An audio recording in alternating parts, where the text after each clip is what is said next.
Chapter 181. The Alchemy Test. Another month passed since the activation of Enki's second core, and Percy hadn't stopped working on the regeneration pills in that time.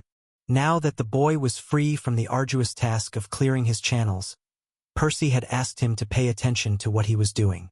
After all, observing a trained alchemist at work with one's own body was a unique learning opportunity. Enki would benefit a lot from feeling the mana flowing through his channels, getting used to the visual cues informing him of when he was meant to increase the heat on the concoction and so on. Of course, Percy's fumbling attempts with his shoddy equipment weren't the most ideal teaching aids, but they would still save the boy years of study down the line. Something that was of paramount importance if Enki truly wanted to work as an alchemist after he was gone. "Is this going to be enough for the test, though?" the boy asked one day. Percy's success with the pills had been quite mixed. He had managed to brew them many times over, but his results were anything but consistent. Sometimes, he would end up with a pill nearly twice as large as what was needed, indicating a yield approaching 40%. In fact, he got really lucky once, retaining enough of the moss's properties to split it into 2 pills of acceptable quality. Then again, there were plenty of times when he failed the brewing process entirely, not even getting to 20%. If this happened during the test, they'd miss their opportunity. This was unavoidable as he was brewing blindly, so a lot of it ultimately came down to guesswork and luck. Still, Percy was satisfied with the experience. While he didn't know if they would achieve their goal in the end, his practice here was bound to pay dividends down the line. Back on Remir, he mainly relied on his eyesight to predict the concoction's reactions during the brewing process. According to what Oren had told him, the best alchemists learned how to combine visual cues with information they glimpsed through mana sense, to act with even greater precision. Now that Percy was forced to rely on mana sense alone, he had no choice but to master this auxiliary skill at an accelerated pace, which should have a positive impact on his yield in the long term. Still, he wanted the decree too. "It's the best it's going to get," he sighed. "We'll take the test 5 eruptions from now, after getting some rest." In theory, they could have delayed it until he got even better. Unfortunately, he'd already spent way too long on Atlantis. The time of the lotus blooming was rapidly approaching, and he had no idea what had happened with House Tantalus either. For all he knew, his main body might need him back already. Not just that, but there was no point in delaying much longer. His improvements had already slowed down to a crawl, so, unless he got his hands on some better equipment, it would be years until he was confident in passing the test with any certainty. Suffice to say, their best option was to give it a shot right now, and hope they won the coin toss. "All right," the boy spat. "I just wish we could try it more than once. If they could do that, they'd pass for sure." And, technically, there wasn't a hard limit preventing people from retaking the test, though there were a few rules to make it more difficult. For one, the test required a hefty entrance fee. Enki would have needed years to save up enough money for it by himself. Luckily for him, the multitude of regeneration pills Percy had brewed in the past month were barely enough to cover the expense, though they'd need another month for a second attempt. Even worse, applicants had to wait 200 eruptions to retake the test after failing it, a period of time longer than 3 months according to Percy's estimates. These rules were intentionally put in place to ensure applicants were serious about it, and that they didn't take the test every other day just for fun. If you spot this tale on Amazon, know that it has been stolen. Report the violation. Enki swam towards a large stone building, approaching the singular window near the top. Luckily, there didn't seem to be a queue today, so he made his way directly towards the guard. "Here for the test?" the man gurgled in typical Atlantean fashion. The boy just nodded, handing him a small pouch filled with some fingernail-sized fish scales, giving off a pale greenish sheen. Accepting the money, the man asked to see his other possessions. Fortunately, he didn't make him lift his skirt, but still frowned upon seeing the shoddy cooking utensil they planned to use as a makeshift cauldron. "Kid, are you sure you don't want to save up for some proper tools? You're just wasting your money." Enki shrugged. "The tools are way more expensive than the entrance fee. I'd need over 1,000 eruptions to amass enough scales." The guard shook his head, but didn't say anything else. As soon as they were inside, the man closed the gate behind them, leaving them alone in the room. It was a large circular area, with a single totem-like structure erected in its center. Enki approached it, as both he and Percy marveled at its beauty. It was seemingly built out of dozens of large pearls, each bigger than a watermelon. They were stacked together into a vertical column, with multiple faces carved into them. Percy was a little taken aback by their wild, toothy expressions, but he knew part of it was just due to how the natives looked. In any case, all the pearls had one important feature in common. They all shone in a deep crimson color. I bet this thing is full of mind mana. It wasn't that surprising, considering that EA's decree worked similarly to Phoebe's. In any case, he was just glad his clones didn't need mind mana for their second cores anymore, or things could have easily turned ugly. "Ready?" Enki asked, taking him out of his thoughts. Unpacking the cauldron and the moss, the kid laid them in front of them, as he waited for Percy to do the honors. As much as he would have liked to pass the test honestly, he knew he wouldn't stand a chance as he was. This was going to be all Percy. Might as well. The latter shrugged. "Wish me luck." Twisting the lid of the sphere off, Percy then tossed the portion of moss the guard had generously allowed them to keep inside. He also threw a sticky piece of yellow mud in there. This was what the locals used to counteract the sea salt. Next, he pulled a trickle of pure mana from his abdomen, pouring it into the pot too. This was how he'd compress the pill later. Finally, he twisted the top of the sphere back on, as he gathered some fire mana to his fingers, passing it onto the metallic surface of the tool. He felt the sphere instantly rumble, as the ingredients began to bubble within it. Giving the tool a spin, he closed his eyes, letting his mind sink into the inner world of the concoction with his mana sense. The whole thing shone in a dim orange color, but he could faintly discern, based on his experience, a few lumps clustering together here and there. Intensifying the flow from his sternum, he upped the heat a little before spinning the ball the opposite way to eliminate the pesky lumps before they had the chance to cause trouble. Several minutes passed, as both Percy and Enki remained quiet, their attention glued to the contents of the sphere. The concoction's hushed rumbles were the only thing softly breaking the oppressive silence of the vast chamber, as beads of oily sweat seeped out of Enki's skin one after another, crowning his forehead. At some point, Percy could have sworn he caught the totem's many eyes flash a shade brighter than before. Evidently, the structure had begun observing their efforts. "I hope this is just an automatic response. I've had enough of gods finding out about the Morai's decree." He smiled bitterly, though there was nothing he could do about it, besides diving back into the brewing process. In the end, the entire session finished without any climactic turn of events, nor any impossible last-minute hurdle they had to overcome. It didn't last any longer than his previous attempts either. Of course, that was not to say that everything had gone smoothly. The concoction still presented him with its standard share of unfortunate surprises, each gnawing at the eventual yield a little. But they wouldn't know whether they had succeeded until they looked inside the sphere. Carefully opening the lid, they gazed at its contents with bated breath, the verdict of their endeavor looming silently over their head. There, a single marble floated quietly. It was among the smallest Percy had crafted, and its condition wasn't the greatest either. Its surface was full of cracks, though they didn't detract from its undeniable green luster. It was a success. Although somewhat imperfect, there was no mistaking it. This was a lesser regeneration pill. Lifting his head, Percy saw the totem staring at them with what he could only describe as silent approval shimmering in its countless crimson eyes. Suddenly, the entire column flashed twice as brightly as before, a dense crimson aura radiating outwards, rapidly enveloping them. Clearly, their examiner had found them worthy and was about to grant them their prize. EA's gift. Finally. Chapter 182, Alchemist's Eye.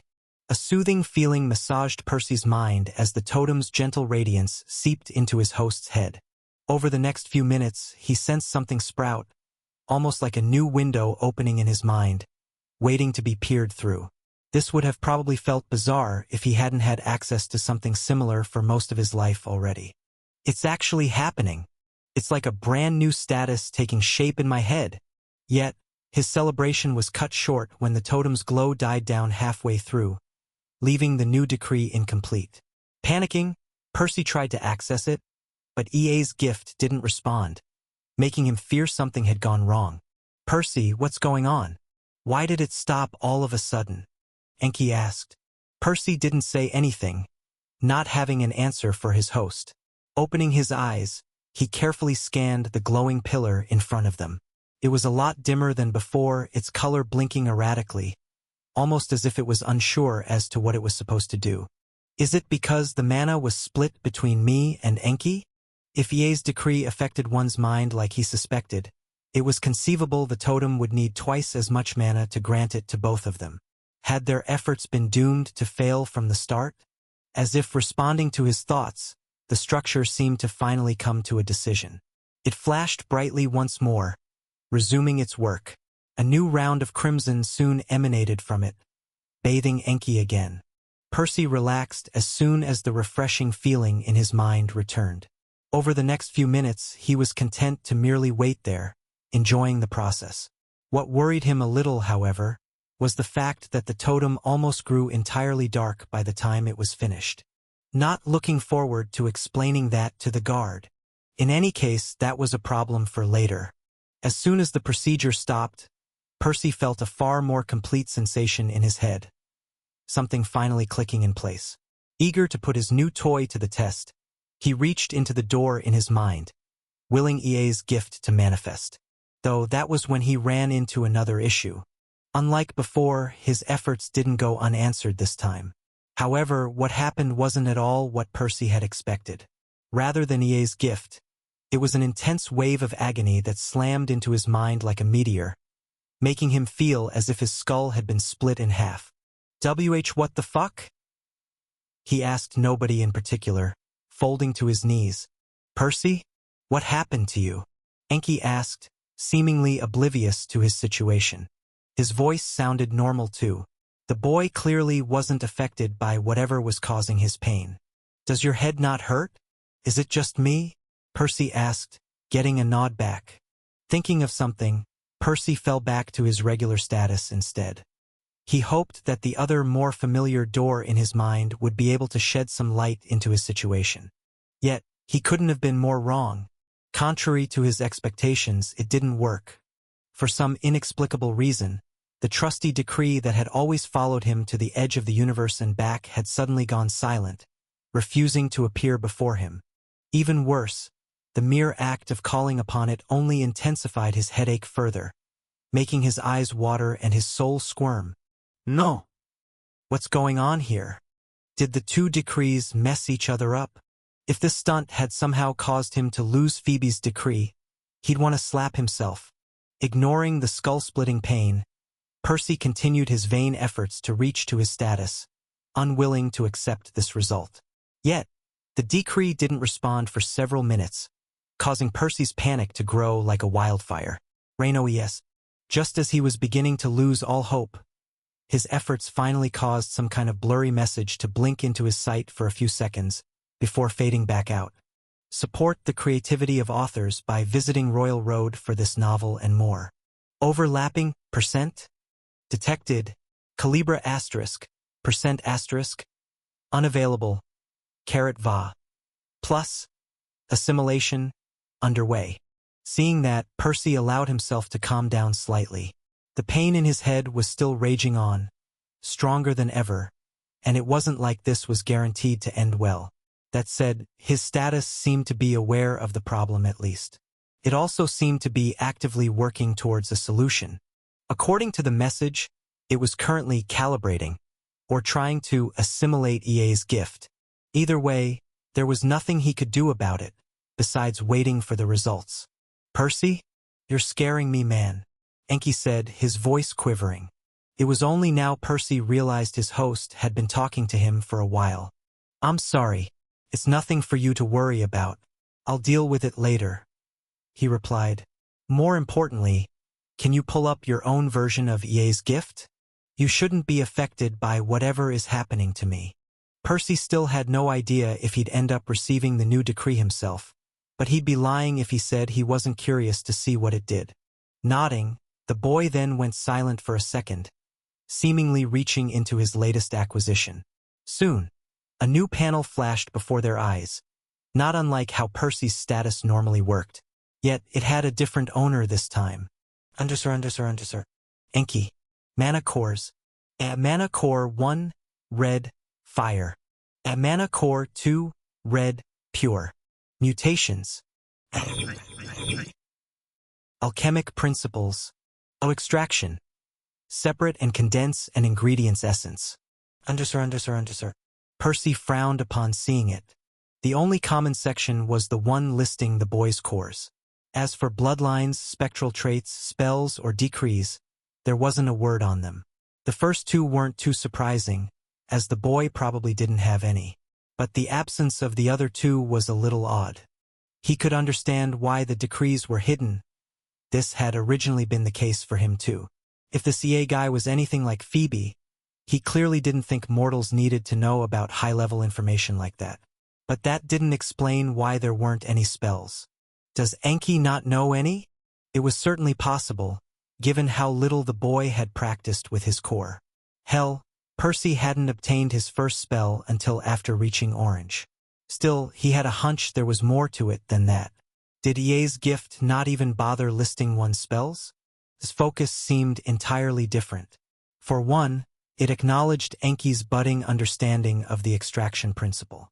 Percy was quite certain that his status didn't care about alchemy in the slightest, as it had never bothered to list his own knowledge of the 3 pillars. Then there's the mutation section. I wonder what that's all about. Percy didn't even get the chance to talk to his host about it, when the boy let out a pained cry, pressing his palms against his eyes. Both Enki and Percy felt their eyeballs burn intensely, as if somebody had just poured boiling oil into their face. It almost reminded him of the time he and Gabe fought against the golem. "What's happening to my eyes?" the boy asked, his voice shaking, as some sticky droplets accumulated in their hands. Percy didn't even know whether to laugh or cry. His own splitting headache had yet to go away, and now he had to deal with another, probably unrelated source of agony. What the hell is wrong with this decree? Still, seeing the boy sob made his heart clench. The poor kid didn't deserve so much shit. He was about to speak a few words to console him, when the two heard the gate slam open. Activating Mana Sense, Percy saw somebody, the guard, most likely swim rapidly towards them. Yet, the man stopped right in his tracks about halfway through, his head jerking in alarm towards the totem. Holy One, have mercy! Why is the totem so dark? Next, the man turned to Enki, seemingly catching sight of the boy bawling his eyes out. "Did you actually pass the test with that shoddy cauldron?" he asked in incredulity. Enki only nodded back. "Mister, do you know what's happening to me?" The guard remained silent for a few seconds before answering, his voice a lot calmer this time. "Kid, has nobody explained to you how EA's gift works?" Enki merely shook his head. "Ha! That must be why you look like your mother just died. Boy, cheer up. This is a good thing." "How is it a good thing?" Enki asked bitterly. Percy, on the other hand, relaxed upon hearing the guard's words, having put 2 and 2 together by now. Sure enough, the man's next words corroborated his guess. "What you're feeling right now are your eyes mutating. The pain should go away in a few eruptions. After that, you'll have a lifetime to enjoy the new benefits they bring you. Congratulations. You're now officially an alchemist of Atlantis." The man's words didn't fully alleviate the boy's worries, however. Mutating? What sort of benefits are we talking about? "Have you noticed the strange glow some of our people have in their eyes?" the man asked, getting a nod back. "Well, that's what the alchemist's eye looks like. Why do you think the Holy One even bothered disseminating his gift on our world?" "I don't understand. What does EA's gift have to do with one's eyes? I thought it just listed some important information on our alchemy skills." "You're telling me you worked so hard for this, and you don't even know why?" the guard asked. "Yes, the gift does list the alchemic principles you master, but it's so much more than just a glorified piece of parchment." Enki didn't say anything, waiting for the man to continue. "The gift itself is intimately connected to the mutation. Your eyes will draw from your cumulative knowledge of alchemy, allowing you to discern things you wouldn't otherwise notice. The more alchemic principles you master, the more things you will be able to see, the guard said with some pride in his voice. This time, the boy finally calmed down, but Percy wasn't paying them any attention anymore, his mind drifting elsewhere. Drawing from one's cumulative knowledge? Will this have a different effect on me when the two decrees fuse together? Chapter 183, Tools for a Better Future. Following the guard's explanation, the next couple of weeks passed by in a blur. Luckily, the man didn't dwell much on the totem's strange state.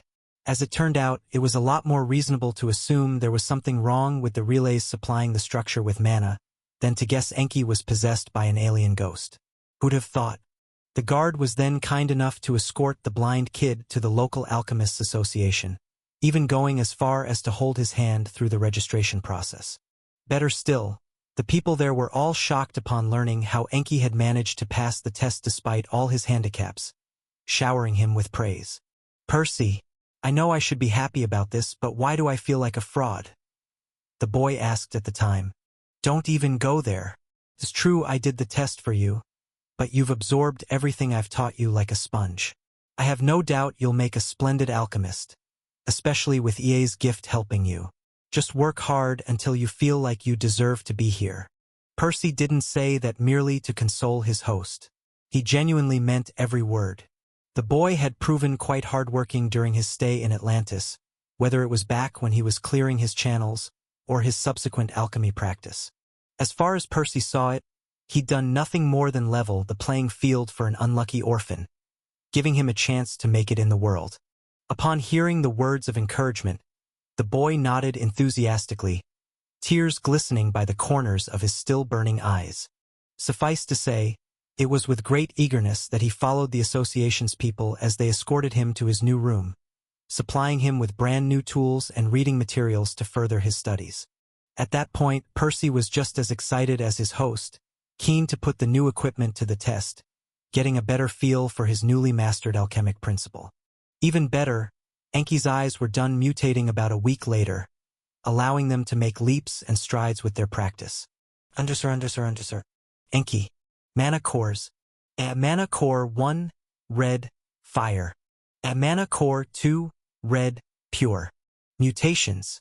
Alchemist's Eye draws from the cumulative knowledge listed in EA's gift to enhance one's vision, allowing them to discern details previously unseen. Alchemic principles. Extraction. Separate and condense an ingredient's essence. Undersir. Much like the guard had explained, Enki's now glowing eyes allowed him and Percy to peer through the outer layer of the concoction, observing the extraction process of the moss's essence in even greater detail than ever before. And that was just the start. Even more importantly, the mutation seemed to passively fuse the boy's mana sense into his eyes, adding an entirely new dimension to Enki's vision.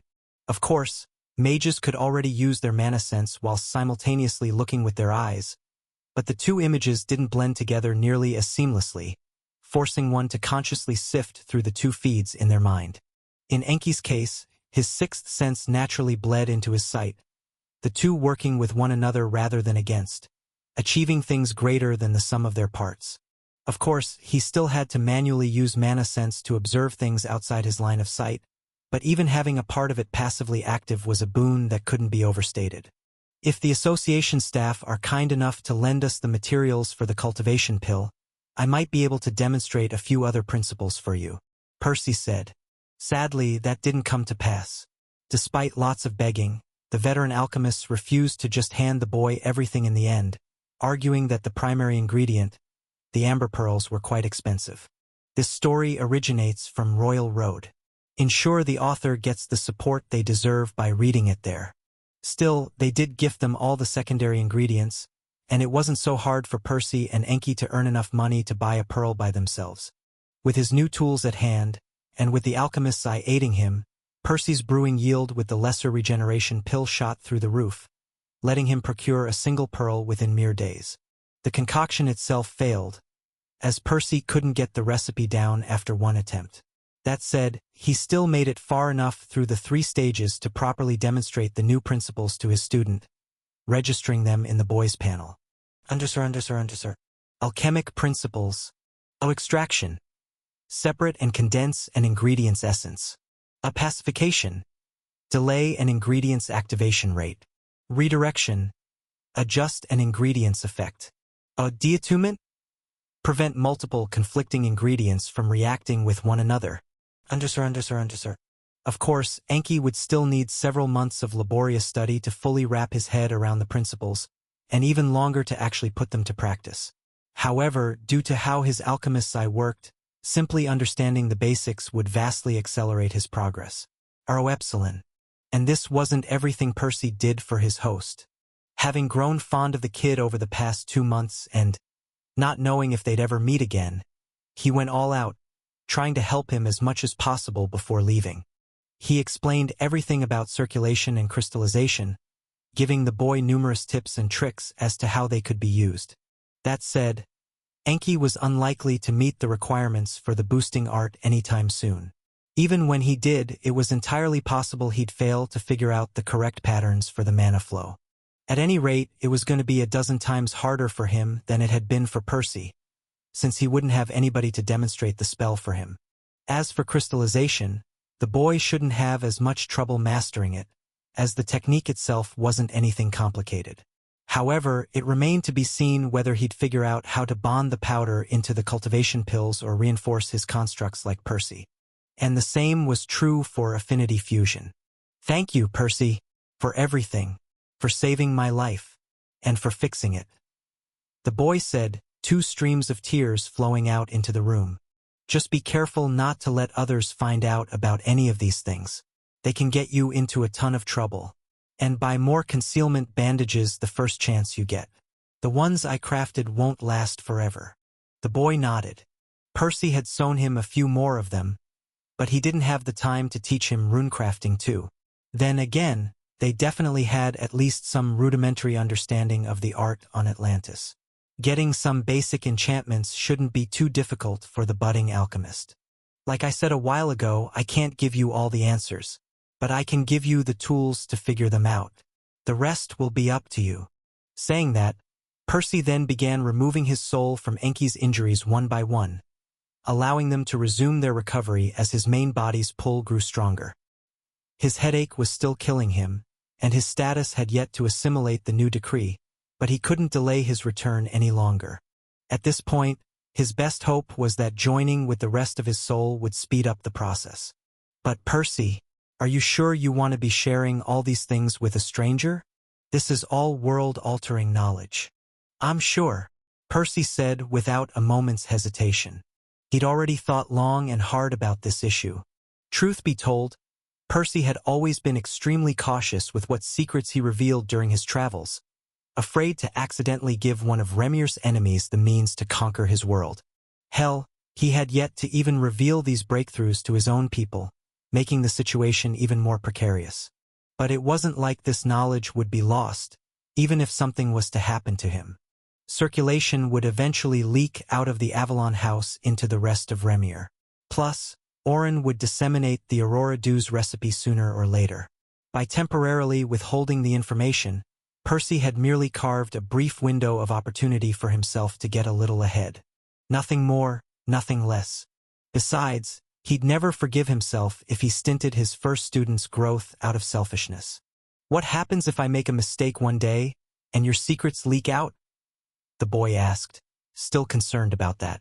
What if our allies are enemies with your people? Kid, I don't want you to worry about any of that stuff. Telling you these things was my decision, and I promise you I won't regret it, no matter what. Put your own life first. If you have to, feel free to volunteer these secrets. Yet the boy wasn't quite convinced. But these are all of your secrets. What if you end up dying one day because of me? Percy chuckled in response. Next, he pulled his soul wisp from even more of Enki's injuries, while continuing to talk to his student, no, his new friend, through the whole thing. You know, I used to worry about that, but do you have any idea how many amazing things I've come across? Within what? Just 7? 8 years? If the day ever comes when your people think it's a good idea to act against the home of Percival Avalon, tell them to ask themselves one important question first. What question? The boy asked, receiving his answer as Percy's wisp finally got whisked out. How many more places has Percy visited since Atlantis? Chapter 184, Advancing in the Grizzly Bog. The swamp reeked of decay as Percy and Nesha dragged their feet through the murky waters. Each step sucked their boots deeper into the mud, almost like the bog itself was trying to pull them under. Had this been a year ago, they might have been attacked by an oversized crocodile or python by now. Luckily, or perhaps unluckily, the local wildlife had really taken a hit during Mickey's reign of terror. Whatever animals had survived to this day had done so by learning to keep their heads low. Consequently, the only living things they had to worry about at the moment were the irritating insects constantly buzzing in their faces. So, are you going to carry this stuff everywhere? Nesha asked, staring at the oversized sack slung over Percy's back. Its contents were spacious enough to fit a human body, though that wasn't what was inside it. Every time Percy moved, countless objects rolled and tumbled within the bag, making crisp metallic sounds upon colliding with one another. Thanks to the multitude of concealment runes he'd sewn on the fabric, it was impossible for anybody to peer inside through mana sense. Of course, Nesha was already familiar with its contents, having spent months watching Percy forge them, one by one. What's the alternative? He shrugged. We need to be ready. House Tantalus could attack us any day now. Despite his words, Percy wasn't particularly happy with this arrangement either. Naturally, the sack contained the pieces of his magical armor.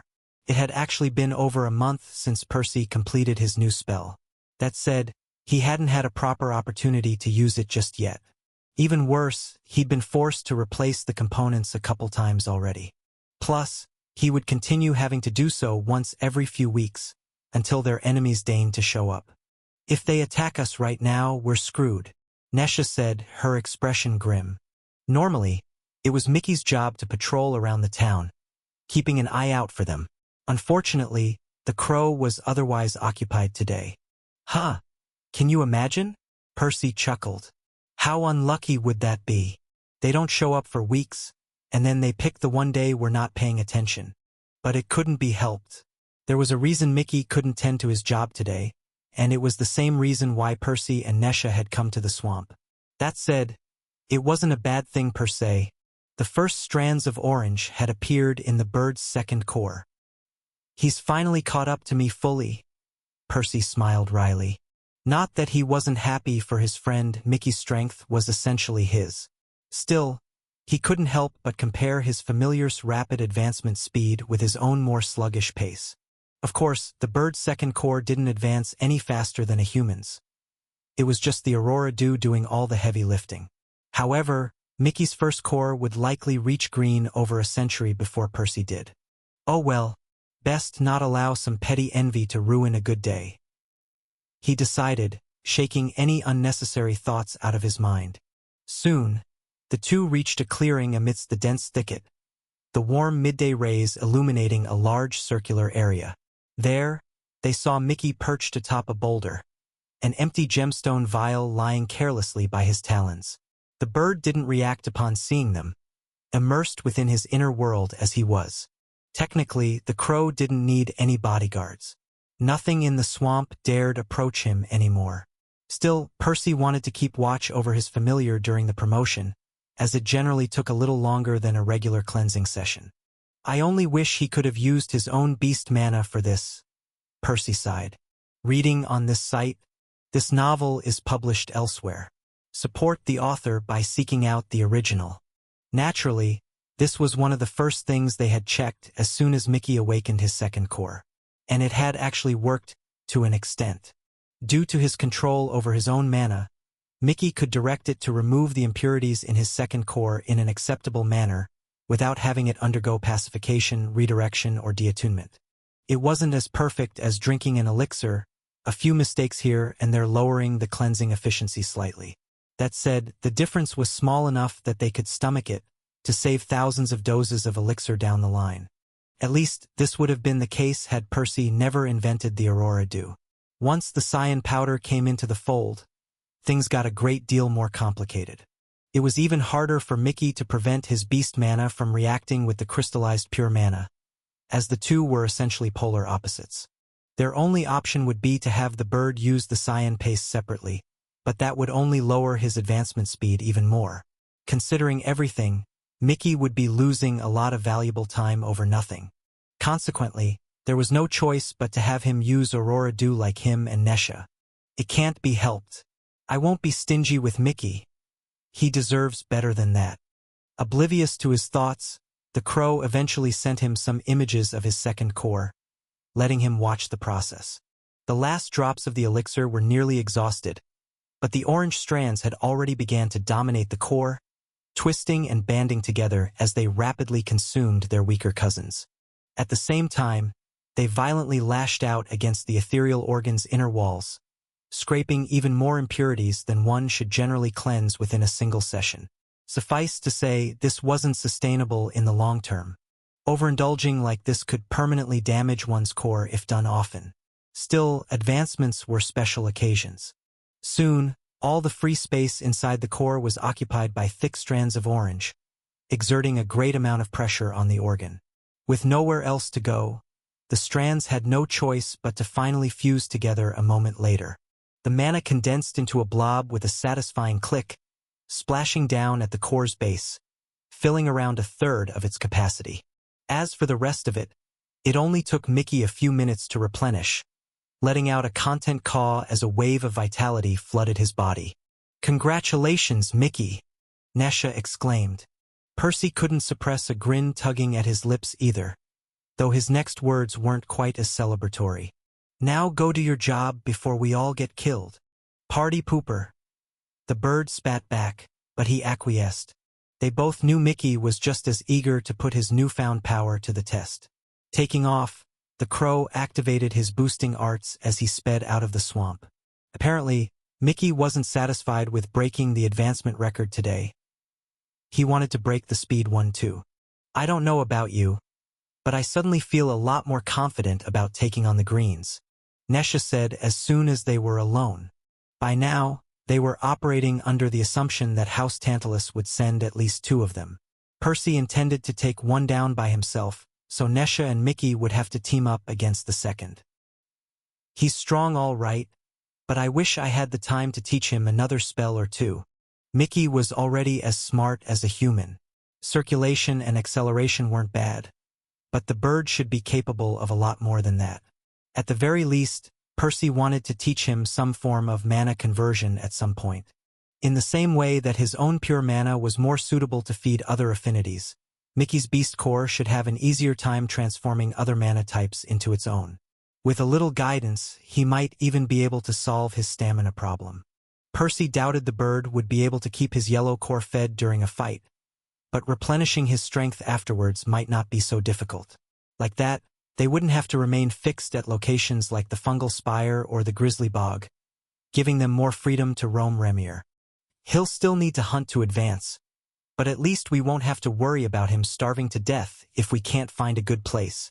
In any case, Percy had had too much on his plate over the past few months, but he'd definitely invest some more time into his familiar the first chance he got. Suddenly, something unexpected happened, capturing Percy's attention. For a moment there, he felt his ethereal cord vibrate, the one in his stomach, not his sternum. Evidently, his clone was finally on the way back. About damn time. This one had stayed away for over 2 months, shattering all previous records. Percy wasn't as worried that something bad had happened, as he hadn't felt any atypical response from the cord, unlike the time with the mysterious girl. Whatever had delayed his clone was probably a good thing. Rubbing his hands in anticipation, Percy brought Nesha up to speed as the two headed back to their hut. He'd rather be in the safety of his home by the time the clone arrived. That said, Percy might not have been as eager to reunite with his clone, had he any idea how painful the next couple of days were about to be. Chapter 185, EA's Decree. Percy had no idea what to expect from this latest clone of his, but whatever it was, it had to be a lot, right? And, well, Reality didn't disappoint. The silver meteor punched through Percy's soul like a molten dagger, leaving him gasping for air as memories, pain, and pressure ruthlessly slammed into his mind. The crushing weight of an ocean, the frigid embrace of an abyss, a dead orphan, an ambitious venture, exotic knowledge, a narrow success, a selfless decision, a grateful student, a stern warning. Percy would need a lot more time to properly sift through everything, but a boatload of memories wasn't the only thing the clone had brought. By far the most noteworthy was arguably the new decree, but there was more still. A spell upgrade, a new alchemic principle, and a mutation? Suffice to say, it took him a couple moments to fully grasp why his head felt like it had been cracked open by a hatchet, or why his eyes felt like they were on fire. Evidently, his new improvements came with their fair share of growing pains. But it should ultimately be a good thing, right? Percy, what's going on? Nesha cried out in alarm. The poor girl had never seen one of his clones cause this much damage upon their return. Not that Percy had either. He forced himself to stand with difficulty, gesturing at Nesha that everything was fine, or would be. Next, he fumbled his way to his bed, nearly tripping on his jar of powder, blind as he was. Only once he was sitting on the familiar mattress did he try opening his status again, hoping he hadn't just crippled himself out of greed. Undersir. P? A? Ma? A? Prima? A? 1? A? S? Prima? A? 2? A? P? B? 3? A? M? A? SP? A? A? A? SP? AS? A? Colon? Am? A? D? P? A? MS? A? A? O? U? D? SP? A? A? S? S? O? U? D? TIS? S? U? D? TIS? A? S? U? D? A? M? U? D? TIS? A? U? D? Emma? U? D? U? D? A? M? P? P? T? A? O? Tpa? A? D. U. D? A? M? D? P? S? D?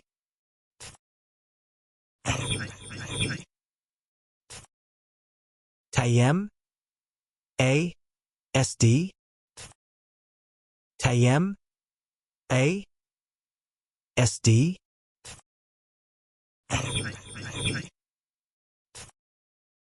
Undersir. Ugh. Percy winced as the page opened, the very act tuning his pain up to 11.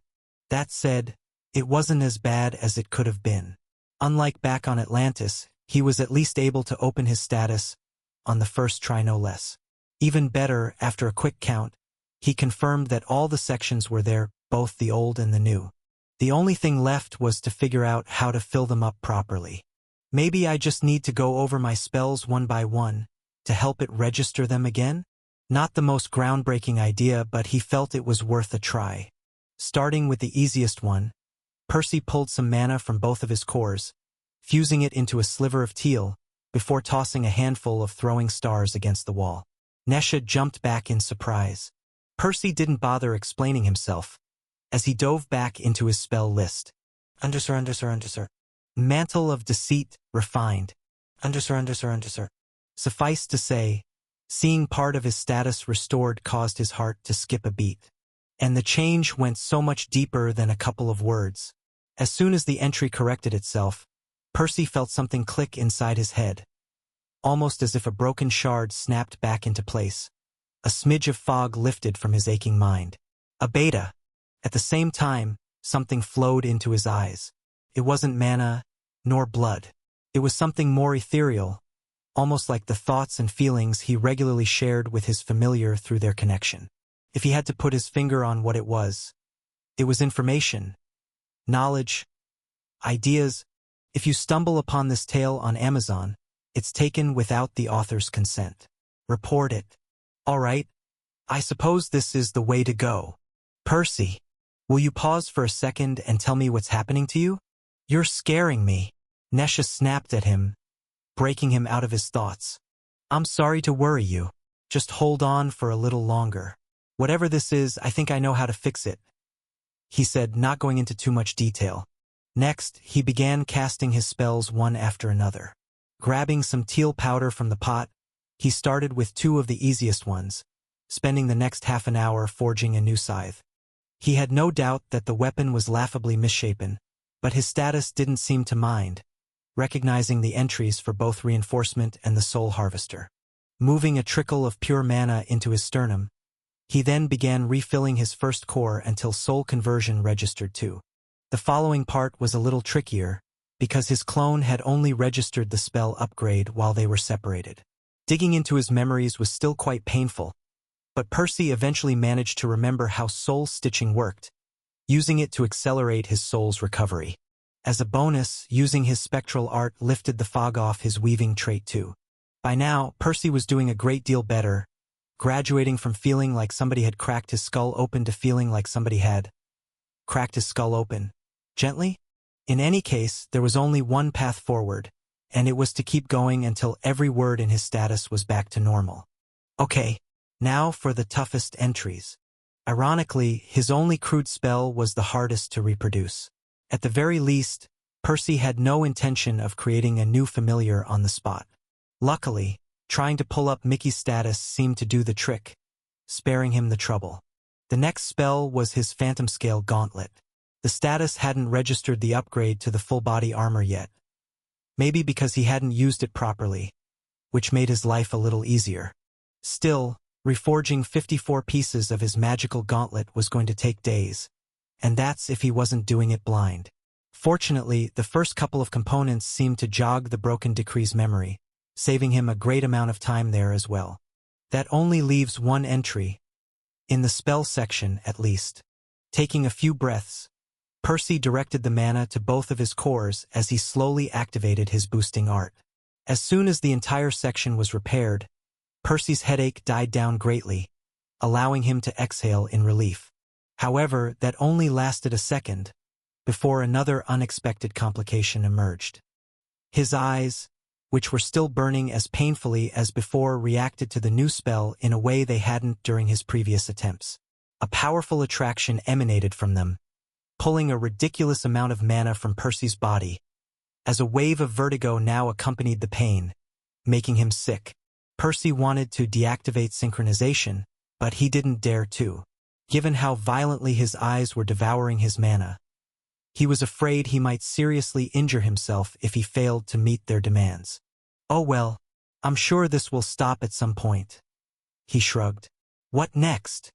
His spell and spectral trait sections were already back in order, which left his mana cores, his mutation, his bloodline, the alchemical principles, and his decrees. Some of that he hadn't a clue how he was meant to fix. Still, some weren't as complicated. Activating Mana Sense, he scanned both of his cores, marveling at their orange luster. He'd already used both of his affinities for his spells, So this last morsel of information was the final clue his status needed to fix the first section. Unfortunately, this trivial action introduced yet another problem. Shit. Now I can't deactivate Mana Sense either. By now, he'd be a fool if he couldn't recognize the pattern. The only two things he couldn't deactivate were his Mana Sense and synchronization. Or, more precisely, it was the passive soul vision afforded to him by his boosting art. Percy already knew from Enki that the alchemists intended to passively incorporate Mana Sense into its features. Evidently, Percy's version intended to go a step further down that route. Whatever the reason was, the influx of information brought about by his sixth sense put a lot of strain on Percy's already tired mind. He honestly had no idea how much longer he'd last like this. Still, there was only one way forward, and it was to complete what he'd set out to do. Gritting his teeth, he delved into his memories, trying to visualize the act of brewing an elixir. Naturally, he wanted to use that to repair the alchemic principles in his status. It would have been better to actually brew an elixir than to rely merely on his imagination, but he didn't have any nectar at hand, nor was he in any state to practice the delicate art at the moment. It took several minutes, but the principles eventually snapped in place one after the other, each of them washing his mind in a soothing wave of relief, alleviating more and more of the crushing pressure. Next was his bloodline. Might as well then. He clicked his tongue. Perhaps he could repair clone through his imagination alone, but there was something else the clone could help out with. In any case, the most recent crater in his stomach was already nearly healed. Between soul stitching and synchronization, his recovery speed had reached an all-time high. Actually preparing the clone took a few more hours, especially with his eyes snatching a significant part of his mana. And naturally, Percy hated every second of it, wanting nothing more than for this shitty day to end. But he pulled through eventually. All right, only the decrees left. Scanning the final section, he was positively surprised to see that most of the decrees had snapped back in place too. Between his discovery of his second core, as well as his use of both his bloodline and his status, only two remained. Metatrons and EAs. Wanting to leave his latest acquisition for last, Percy then waited for his clone to return. It didn't take that long, as he'd already instructed him to jump into the first body he found, open a portal to the vault, and then rush right back to Remir without entering it. And soon, the clone did come back, informing him of his success as the fourth decree revealed itself within his status. Only the final touch is left. Percy had done everything on a whim, but he was confident his efforts to manually rebuild his status one entry at a time had helped. At least, his dulled headache seemed to corroborate that guess. Nesha. Wish me luck. The girl didn't say anything, but she grabbed his hand, squeezing it tightly. With only one last step before him, Percy then tugged at the new window in his mind, calling upon EA's gift. No second tab opened, but the new decree still responded to his thoughts, as it finally melted wholeheartedly into his status, relieving him of the last traces of pain, as the words settled in front of him. Undersir. EA's decree, modified, augments and enhances your status, grants the Sorcerer's Eye. Chapter 186, Sorcerer's Eye. Upon seeing the new decree take shape in his status, Percy was ecstatic and, most of all, relieved. The weeks of blindly brewing pills in an airtight cooking pot at the bottom of an alien ocean, and the several hours spent in agony trying to repair his status, it had all been worth it. He could finally get some well-deserved rest. Or so he thought. While his status was back in order, his mutation was still underway. His headache might have disappeared, but his eyes still felt like they were on fire, greedily absorbing his mana without end, forcing him to keep both synchronization and mana sense active. Too scared to interrupt the process halfway through, Percy was left with no choice but to grit his teeth and soldier through it, running his boosting art at full power for however long his eyes demanded. Nesha stayed up with him the first night, keeping him company. She gave him some excuse, saying she didn't feel comfortable sleeping when House Tantalus could attack them at any time. She claimed she was worried Percy wouldn't be able to fight, or even run, like this, so it would be up to her to get him out of town. It was all true, of course, but Percy could tell there was more to it than that. Feeling her genuine worry warmed his heart up, reminding him he wasn't on this journey alone. Besides Nesha and Mickey, there was also Baldy and Elaine out there, fighting alongside him against their common enemy. They might have not coordinated or even spoken in the last 2 years, but it was because of them, applying pressure on all fronts, that Percy had been able to develop peacefully during his stay in Bogside Town. The second night, he asked Nesha to just go to sleep and not worry about him. She argued back a little, but her exhaustion won out in the end. Besides, Mickey would warn them if something were to happen. It wasn't until the third day that Percy's eyes finally finished mutating.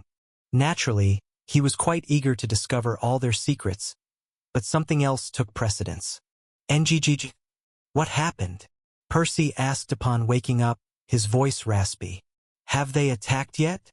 Finally done sleeping? Nesha asked back. Why? How long has it been? Over 2 days since you passed out. And no, at this point, I don't think they will. Percy nodded. They'd known this was a possibility since the start.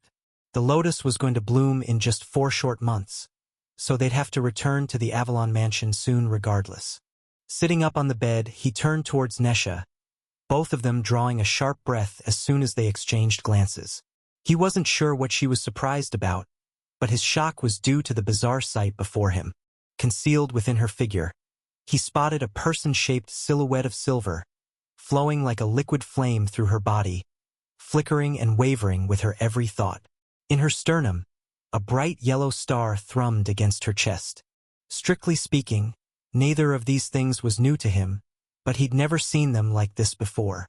Nesha's flesh, soul and core were interwoven seamlessly with one another, revealing details to Percy's mind that he had previously been unable to glimpse. Usually, whenever he focused on one of his senses, the others would blur and fade out a little, meaning he could only ever partially observe an object. Right now, however, the 3 channels in his mind were fully integrated with one another, almost as if he had grown 2 more heads and just as many pairs of eyes. Your eyes! They're glowing! The girl exclaimed. All right, that. It was only now that Percy remembered this would be a permanent side effect of the decree. With everything else happening, he hadn't even considered this, though it might prove troublesome if it ended up garnering him unwanted attention. Yeah. How bad is it? Very. If you go out like this, expect people to stare. Shit. He spat. Could you please go fetch me a mirror from Dylan's? I need to know what I'm dealing with. Nesha nodded before heading out. Percy then picked his tools up from the spatial amulet, along with a few elixirs, setting his equipment on a table. Next, he grabbed a bowl, filling it up with some teal powder from his stash. I'll be damned if I let myself get bogged down by the negatives of my new decree before even getting to enjoy the positives. Honestly, they could use a few more doses of Aurora Dew, their stock having fallen a little behind during the past week. Still, Percy would be lying if he said that's what was going through his mind right now. No. First and foremost, he wanted to play with his new toy. The results were immediate and staggering. Whether it was his extensive practice brewing with just mana sense, or his new eyes mixing his senses together, he could see cues in the concoction he would have certainly missed before. He could tell when a lump was about to form a second before it did, and he could more accurately estimate the correct temperature and pressure needed to deal with it. If you find this story on Amazon, be aware that it has been stolen. Please report the infringement. Overall, both his brewing time and his yield saw massive improvements by the end of the session. Wow, 50%. And less than 20 minutes. It was shocking, considering he normally needed around 25 minutes, only successfully converting around 46% of the elixir into Aurora Dew. But this was just the start. Congratulations! You have mastered a new alchemic principle. Bonding. Percy grinned. He was pretty sure this was a new feature exclusive to him and him alone. Phoebe's decree only ever notified people of a new spell and didn't even list alchemic principles. As for EA's gift, he hadn't seen it present Enki with any notifications either. Can I do even better now? He wondered. Now that his eyes had gained another principle to draw knowledge from, that should increase his yield even more, right? Sure enough, the next session only took him 15 minutes, and he ended up with a 56% yield. Of course, brewing elixir into Aurora Dew was a two-step process, down from the regular three-step process of converting nectar into elixir. After a quick calculation, Percy estimated his actual brewing yield, at least when compared to the guild's alchemists, should have jumped from around 32% to over 42%. Holy shit, that's insane. It might not appear like a large increase to the uninitiated, but Percy was well aware of how difficult even the slightest improvement was after 30%. Hell, Oren had been doing this for centuries, and his yield was only 44%, just 2 points higher than this. Are you done playing around? Nesha asked. It was only now that Percy realized she had returned. That said, she should have been here for a while, clearly hesitant to interrupt him. Grabbing the mirror, Percy examined his eyes. They glowed brightly, much like the Atlanteans, but his were a different color. Shining in a pale teal, his irises were split down the middle by a vertical pupil. Can't you turn it off or something? Afraid not. It was a little inconvenient, but Percy would have to avoid meeting people from now on. At least until he found a solution. Crap. Will all my clones have to spend several days growing new eyeballs from now on? That was another issue he hadn't considered. Perhaps he could skip all this if he didn't link himself to his host's eyes. But that wouldn't be much better. In any case, that was a problem for later. Percy had yet to fully explore his new mutation. Pulling up his status, he read everything from beginning to end, appreciating the recent additions. Percival Avalon. Mana Cores. Mana Core 1, Orange Soul. Mana Core 2, Orange Pure. Bloodline. Clone, create a copy of yourself. Effect varies by affinity. Mutations. As Sorcerer's Eye, draws from the cumulative knowledge listed in the status to enhance one's vision, allowing them to discern details previously unseen. Spectral trait. Weaving boosts one's proclivity in manipulating one-dimensional structures. Spells. Secret art. Familiar, crude. Phantom scale gauntlet, refined. Spectral art. Soul stitching, refined. A soul conversion, refined. A soul harvester, refined. Reinforcement, refined. Synchronization, refined. Mantle of deceit, refined. Alchemic principles. Extraction. Separate and condense an ingredient's essence. Pacification. Delay an ingredient's activation rate. Redirection. Adjust an ingredient's effect. Deattunement. Prevent multiple conflicting ingredients from reacting with one another. Bonding. Enrich an ingredient with crystallized pure mana. Decrees. Phoebe's decree grants access to your status. Grants a bloodline. Morai's decree grants a second mana core. Metatron's decree open a one-way portal to the Vault of Magic at will. EA's decree, modified, augments and enhances your status. Grants the Sorcerer's Eye. As expected, the description of the Sorcerer's Eye was nearly identical to that for the Alchemist's Eye, save for one minor detail. Rather than drawing from the knowledge listed in EA's gift, it would now draw it from Percy's expanded status. But that is massive. After all, there's so much in there. While EA's gift was merely a tool for alchemy, the new version of Percy's status covered a far wider variety of topics. If his eyes could draw information from all of them, he could hardly imagine all the possible applications. I suppose that's just something I'm going to have to explore over time. Shrugging, he then pulled his familiar's status up too, to see if anything had changed there. Mictlantecuhtli, Percival's familiar. Mana Cores. Mana Core 1, Yellow Beast. Mana Core 2, Orange Air. Mutations. A soul predator. Allows one to more easily interact with the souls of others. Wind Dancer. Allows one to augment their flight using air mana. Spells. Wild Art. Acceleration crude. Circulation refined. Decrees. Morai's decree grants a second mana core. Percy's eyes widened upon seeing the new section listing Mickey's previously hidden mutations. While he had often referred to them as such, he had no idea they belonged in the same category as his sorcerer's eye. Had EA drawn inspiration from the beast affinity when designing his decree? Or was this just some kind of coincidence? Perhaps he'd merely reached a similar result through completely unrelated means? Either way, gaining the ability to see Mickey's mutations was a fortunate accident. Not that there was anything there Percy hadn't previously inferred, but it could be helpful if he gained any new mutations during his next evolution.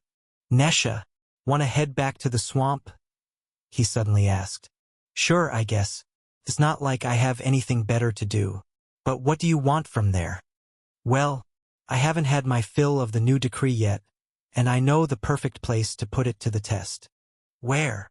Remember that tribe of trolls we've heard about a while back? I think it's finally time to pay them a visit. Chapter 187, Foresight. Do you think this place will recover after we leave? Nesha asked, her voice tinged with uncertainty. Sure, Percy shrugged. Mickey rarely hunted the red or orange beasts of the swamp. He only ever indulged in them if he failed to find something else to eat. The lower-grade animals vastly outnumbered the yellow variants too, so the ecosystem should bounce back within a few years. At least Percy hoped it would. After all, the bog wasn't just a patch of wilderness. It was a cornerstone of the town's fragile economy. While Percy and Nesha's exploits had brought the townsfolk peace and safety, a pair of arguably more important commodities that did little for their bleeding pockets. Even after uncovering the truth behind the mysterious guardian spirit, fear kept the residents away from the swamp. Nobody in their right mind would dare place themselves between two warring houses for a couple coins. Besides, even if they were braver, there weren't that many resources here anymore. Soon, Percy and Nesha pushed into a part of the bog untouched by human hands. The dense undergrowth felt primal, each gnarled branch and mossy root a barrier against intruders.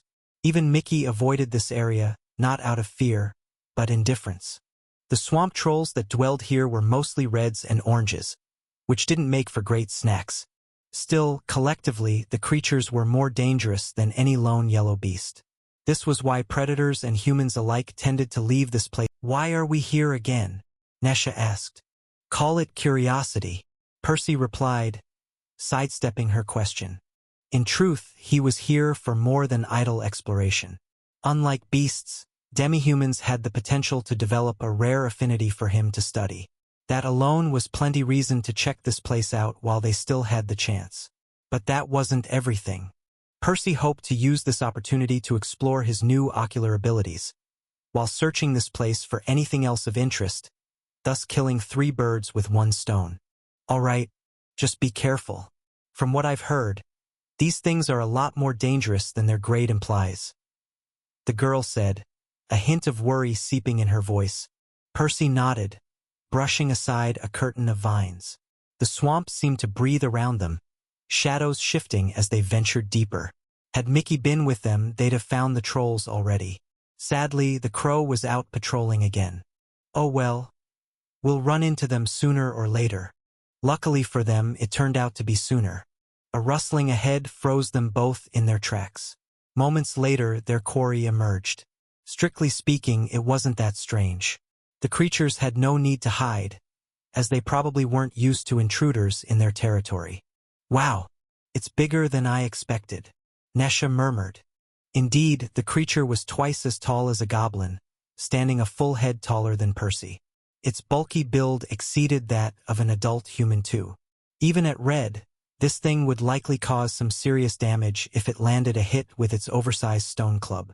Its skin looked especially rough, its bluish-green hide covered in warts and granules. 2 long tusks jutted out of the creature's mouth, pointing towards them. Suffice to say, their sudden appearance startled the creature, though it didn't seem frightened enough to run away. Standing at a distance, it stared at them warily through its bulbous eyes, likely contemplating whether to attack them or call its tribemates. Crap. This one can't use magic. Percy clicked his tongue in annoyance. How can you tell? Its mana channels are all blocked. You can see that from here?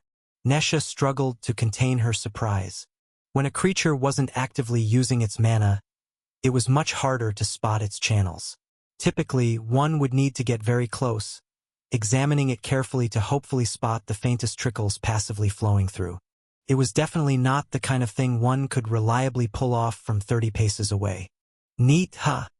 Uninterested in their conversation, the troll then let out a guttural roar, its previous uncertainty seemingly evaporating as its deep voice reverberated through the swamp.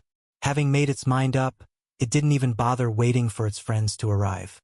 It charged towards the pesky humans, its club raised high. A case of theft. This story is not rightfully on Amazon.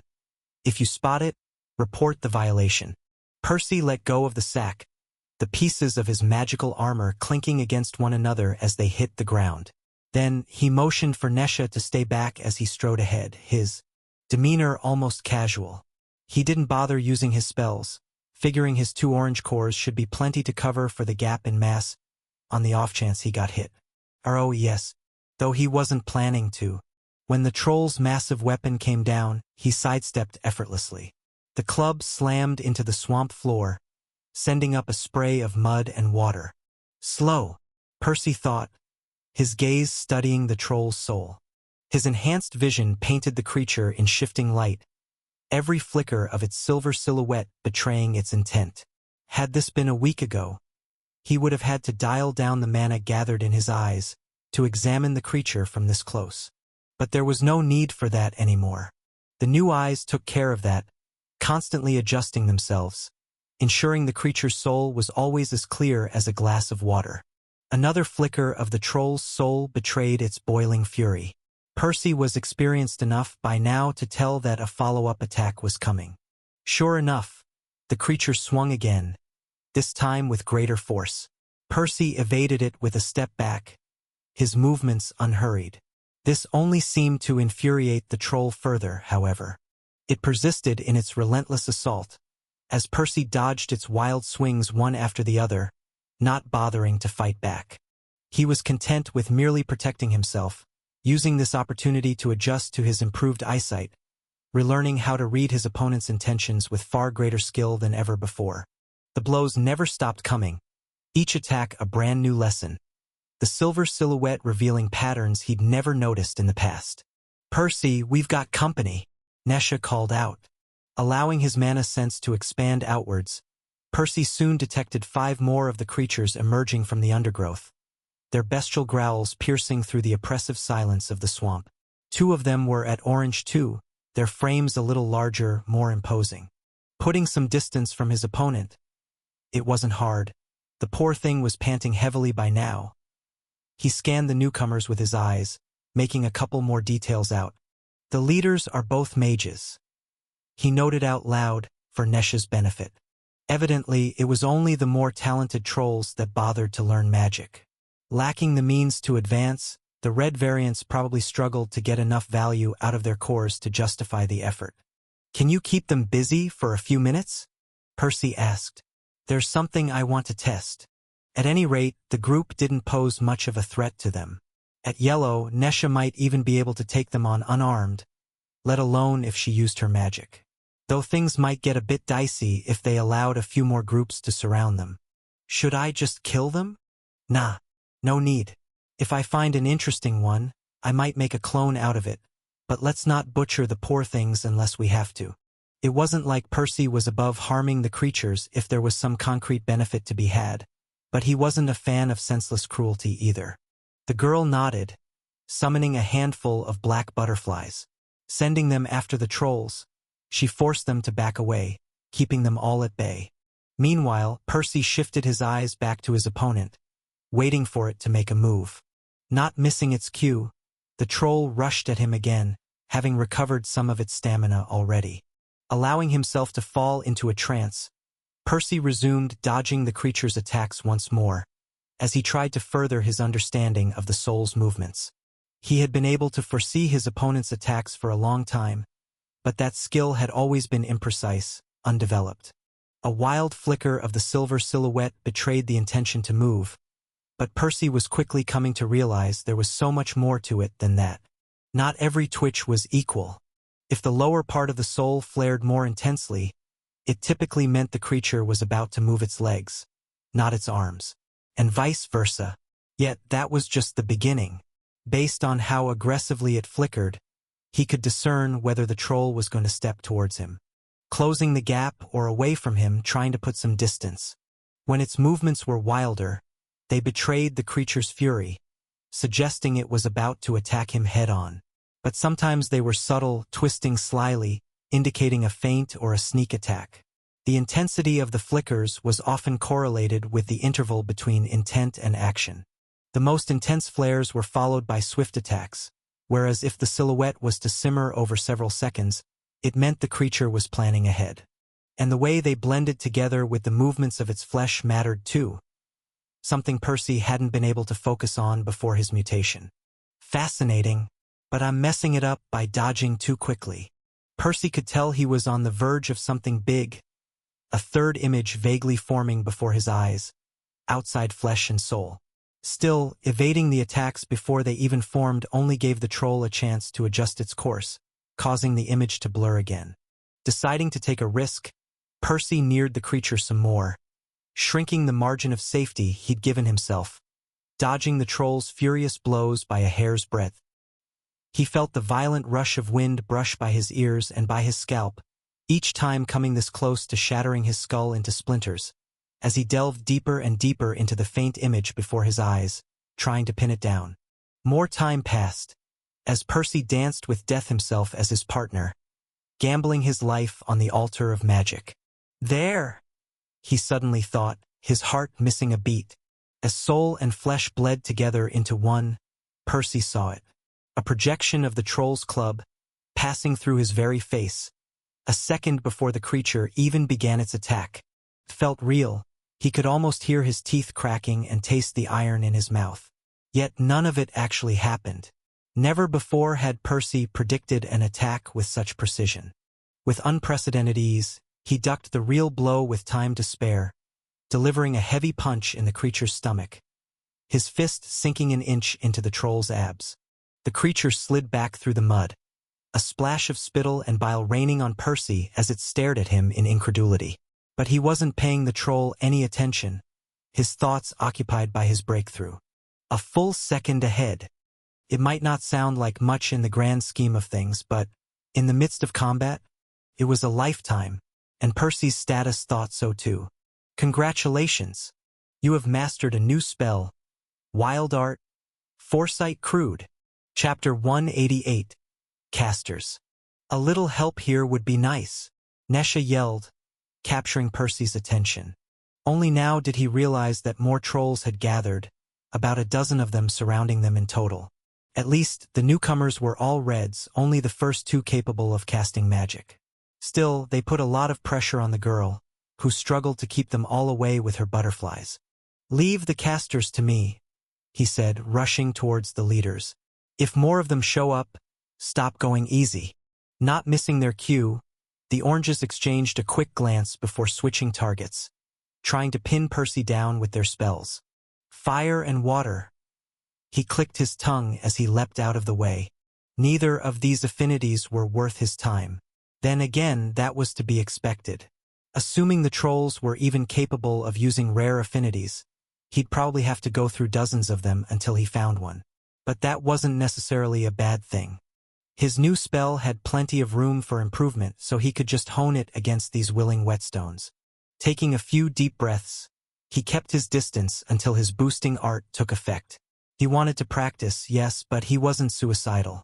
Fighting two orange casters barehanded could get dangerous.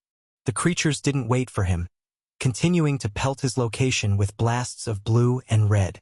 Still, they failed to prevent him from activating synchronization. The two sets of lines lighting up along his reddening skin, beads of sweat seeping out of his pores as motes of cyan and silver mixed into wisps of teal. Suffice to say, Percy no longer had any difficulty dodging the spells. Realizing they wouldn't get anywhere with magic alone, the troll casters clenched their clubs tightly. They were even larger and heavier than those wielded by their subordinates. Then, they rushed at Percy, intent on drowning him in attacks both arcane and mundane. Of course, he didn't sit still either.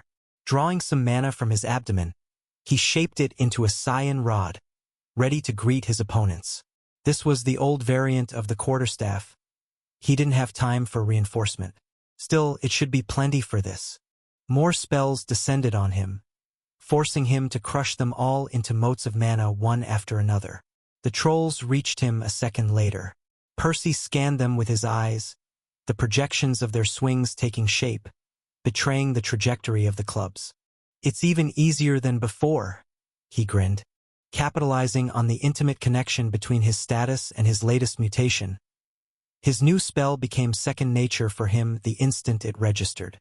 Unlike mere minutes ago, he no longer expended much effort to visualize the troll's physical attacks, his eyes seemingly doing everything by themselves. But it doesn't work for magic. Having designed the spell by observing the interaction between one's flesh and soul meant that he had left the third aspect of one's existence out of the equation, as it didn't account for the flow of mana.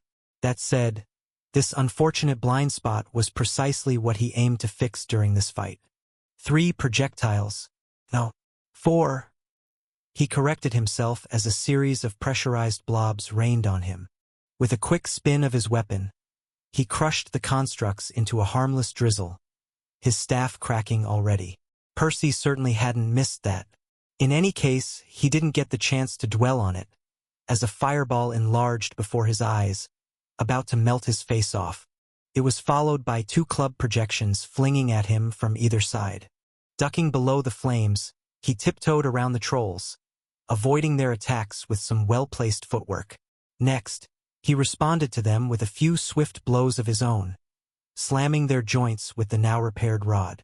One of them fell to its knees, the other groaning in pain, giving Percy a chance to disengage. Checking up on Nesha, he confirmed she was doing all right before diving back into his own fight. If you stumble upon this narrative on Amazon, it's taken without the author's consent. Report it.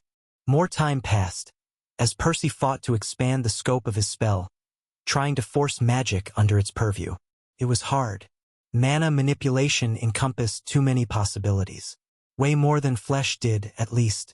After all, one's limbs could only bend in so many ways, whereas a spell could take an infinite number of shapes, from arrows to spears to bolts to swords to sickles and butterflies even. And there were too many affinities and bloodlines giving the mana all sorts of unique flavors beyond that. But magic still operated under strict rules and, before long, Percy began to slowly wrap his head around them. A spell needed mana to take shape, and that had to come from somewhere. In most cases, that somewhere was the caster's sternum.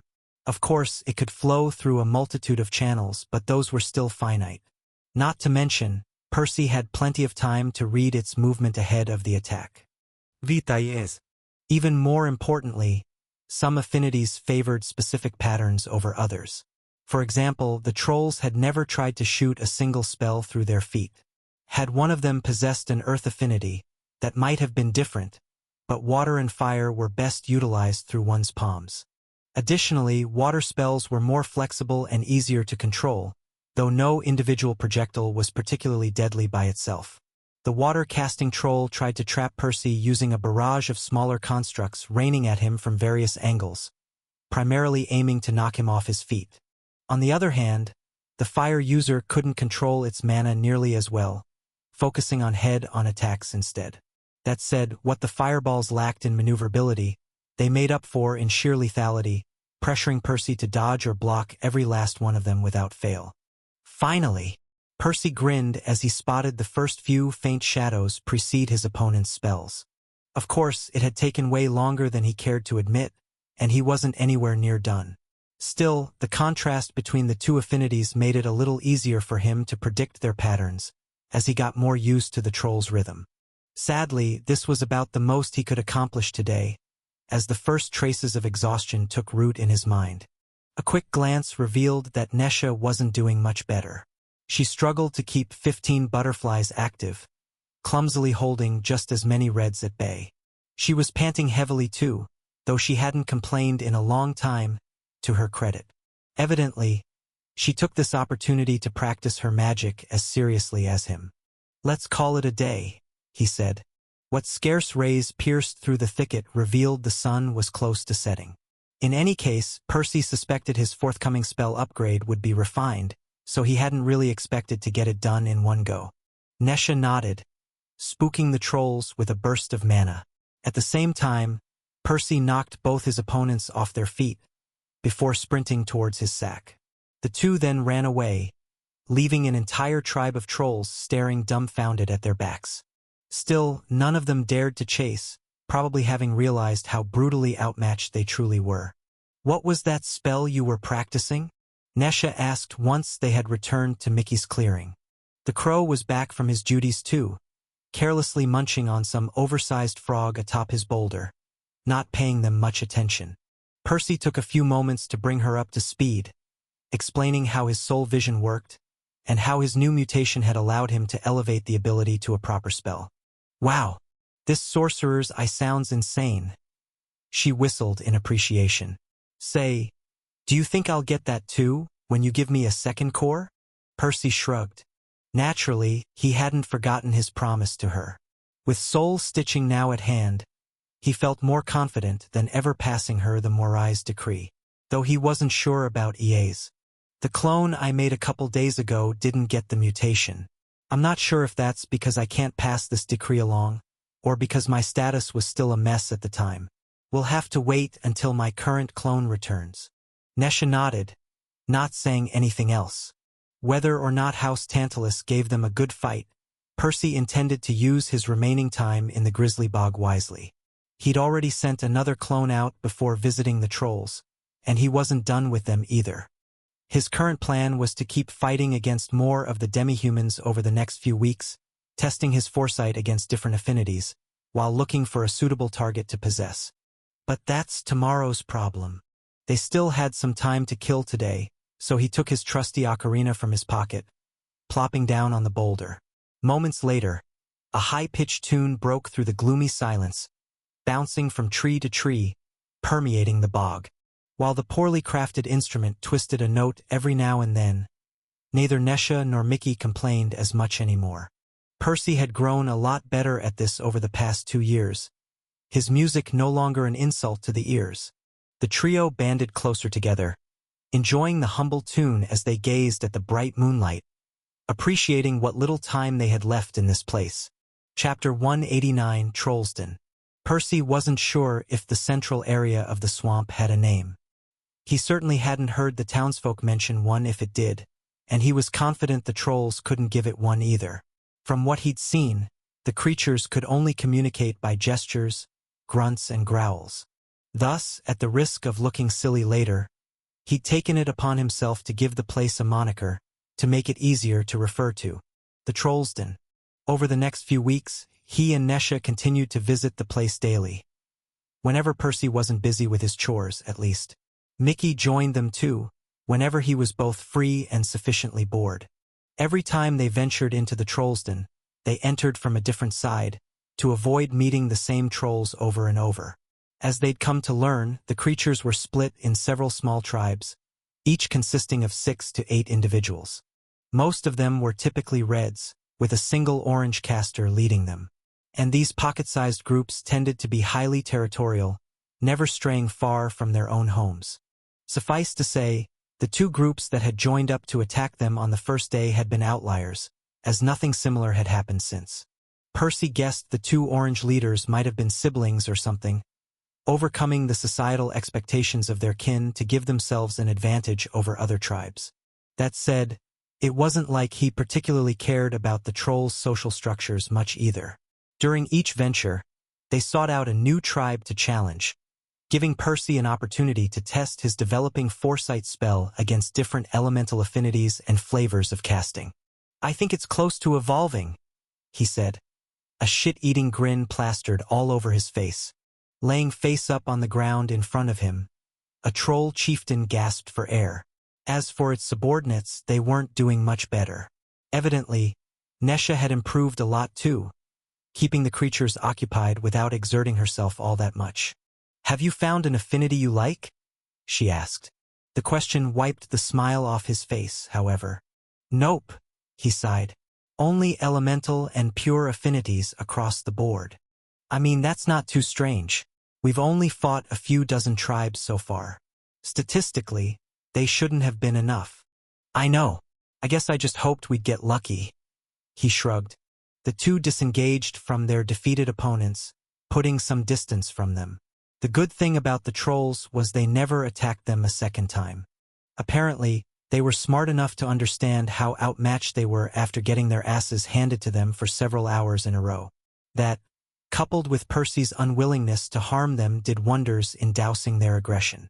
Well, most of the time at least. Every now and then, they did stumble upon a stubborn chieftain who didn't know when to quit. After waiting for Mickey to join them, the trio took a break from their tasks to drink their midday dose of Aurora Dew together.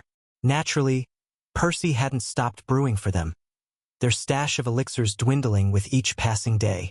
Luckily, the recent spike in his brewing yield would stretch their supplies for a month longer than they had originally planned. However, stealing more elixirs from House Tantalus's warehouse was looking more and more unlikely. The war didn't seem like it was close to ending, and Percy had yet to find a way to infiltrate the enemy family. Will I still have to implicate Baldy in the Aurora Dew mess after all? Percy had intentionally avoided dealing with his family back in the guild, precisely to avoid bringing them unnecessary trouble. And that had proven to be the right choice. Unlike him and Nesha, who could just run and hide from the divine root, his grandpa couldn't exactly do that. He had an entire house to lead. Yes. Ensure your favorite authors get the support they deserve. Read this novel on the original website. Then again, Percy wasn't sure where to find a different source of elixirs as things stood. He did have some ideas, but they needed a lot of the darn things. In any case, he'd just have to discuss everything with Baldy once he returned home. This wasn't something he could solve right now, nor was it particularly urgent either. Want to delve a little deeper today? He suddenly asked, shaking the pointless thoughts out of his head. So far, they'd only explored the outskirts of the Trollsden, but the place was quite massive, and they were already running out of new tribes to challenge in the outer ring. Sure, I suppose it's still early today. Nesha shrugged. Bidding the crow farewell, the two then entered the Trollsden again, walking past the trolls, ignoring the nasty glares they were giving them. The further they ventured into the swamp, the more the stench of rot and decay intensified too.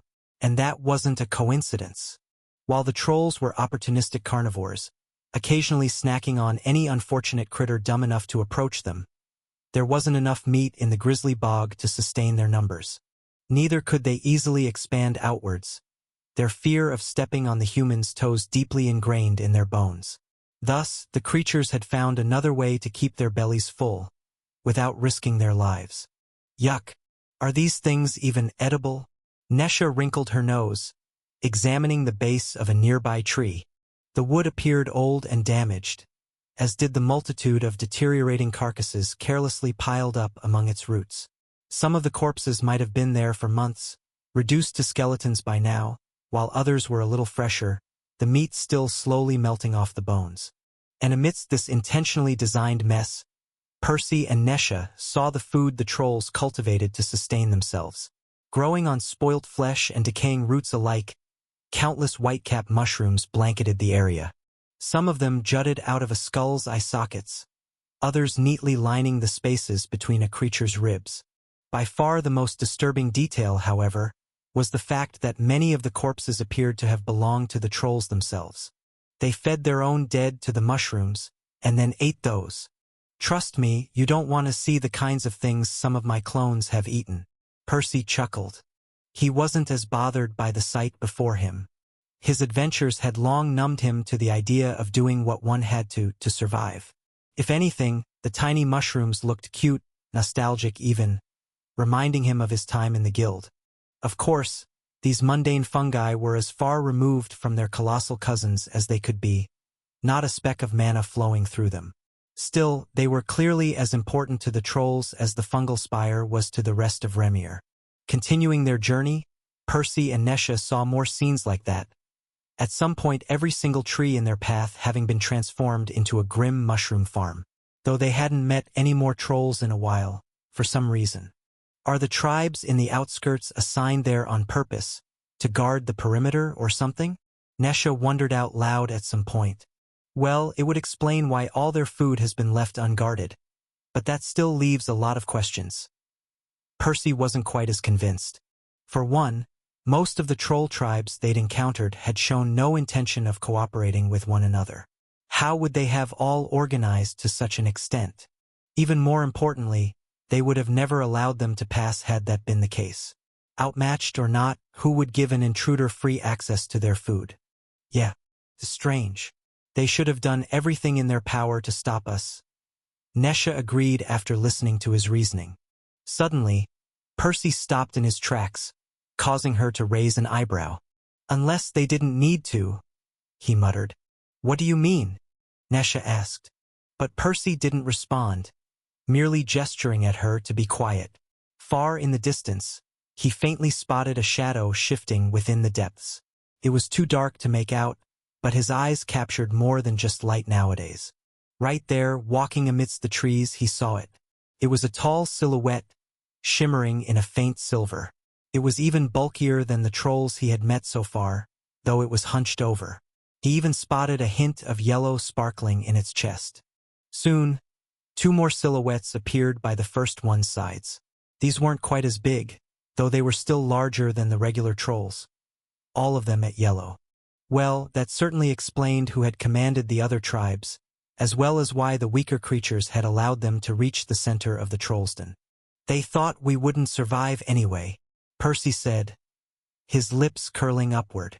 Dropping the sack by his feet, he took a deep breath, and then another, activating his boosting art.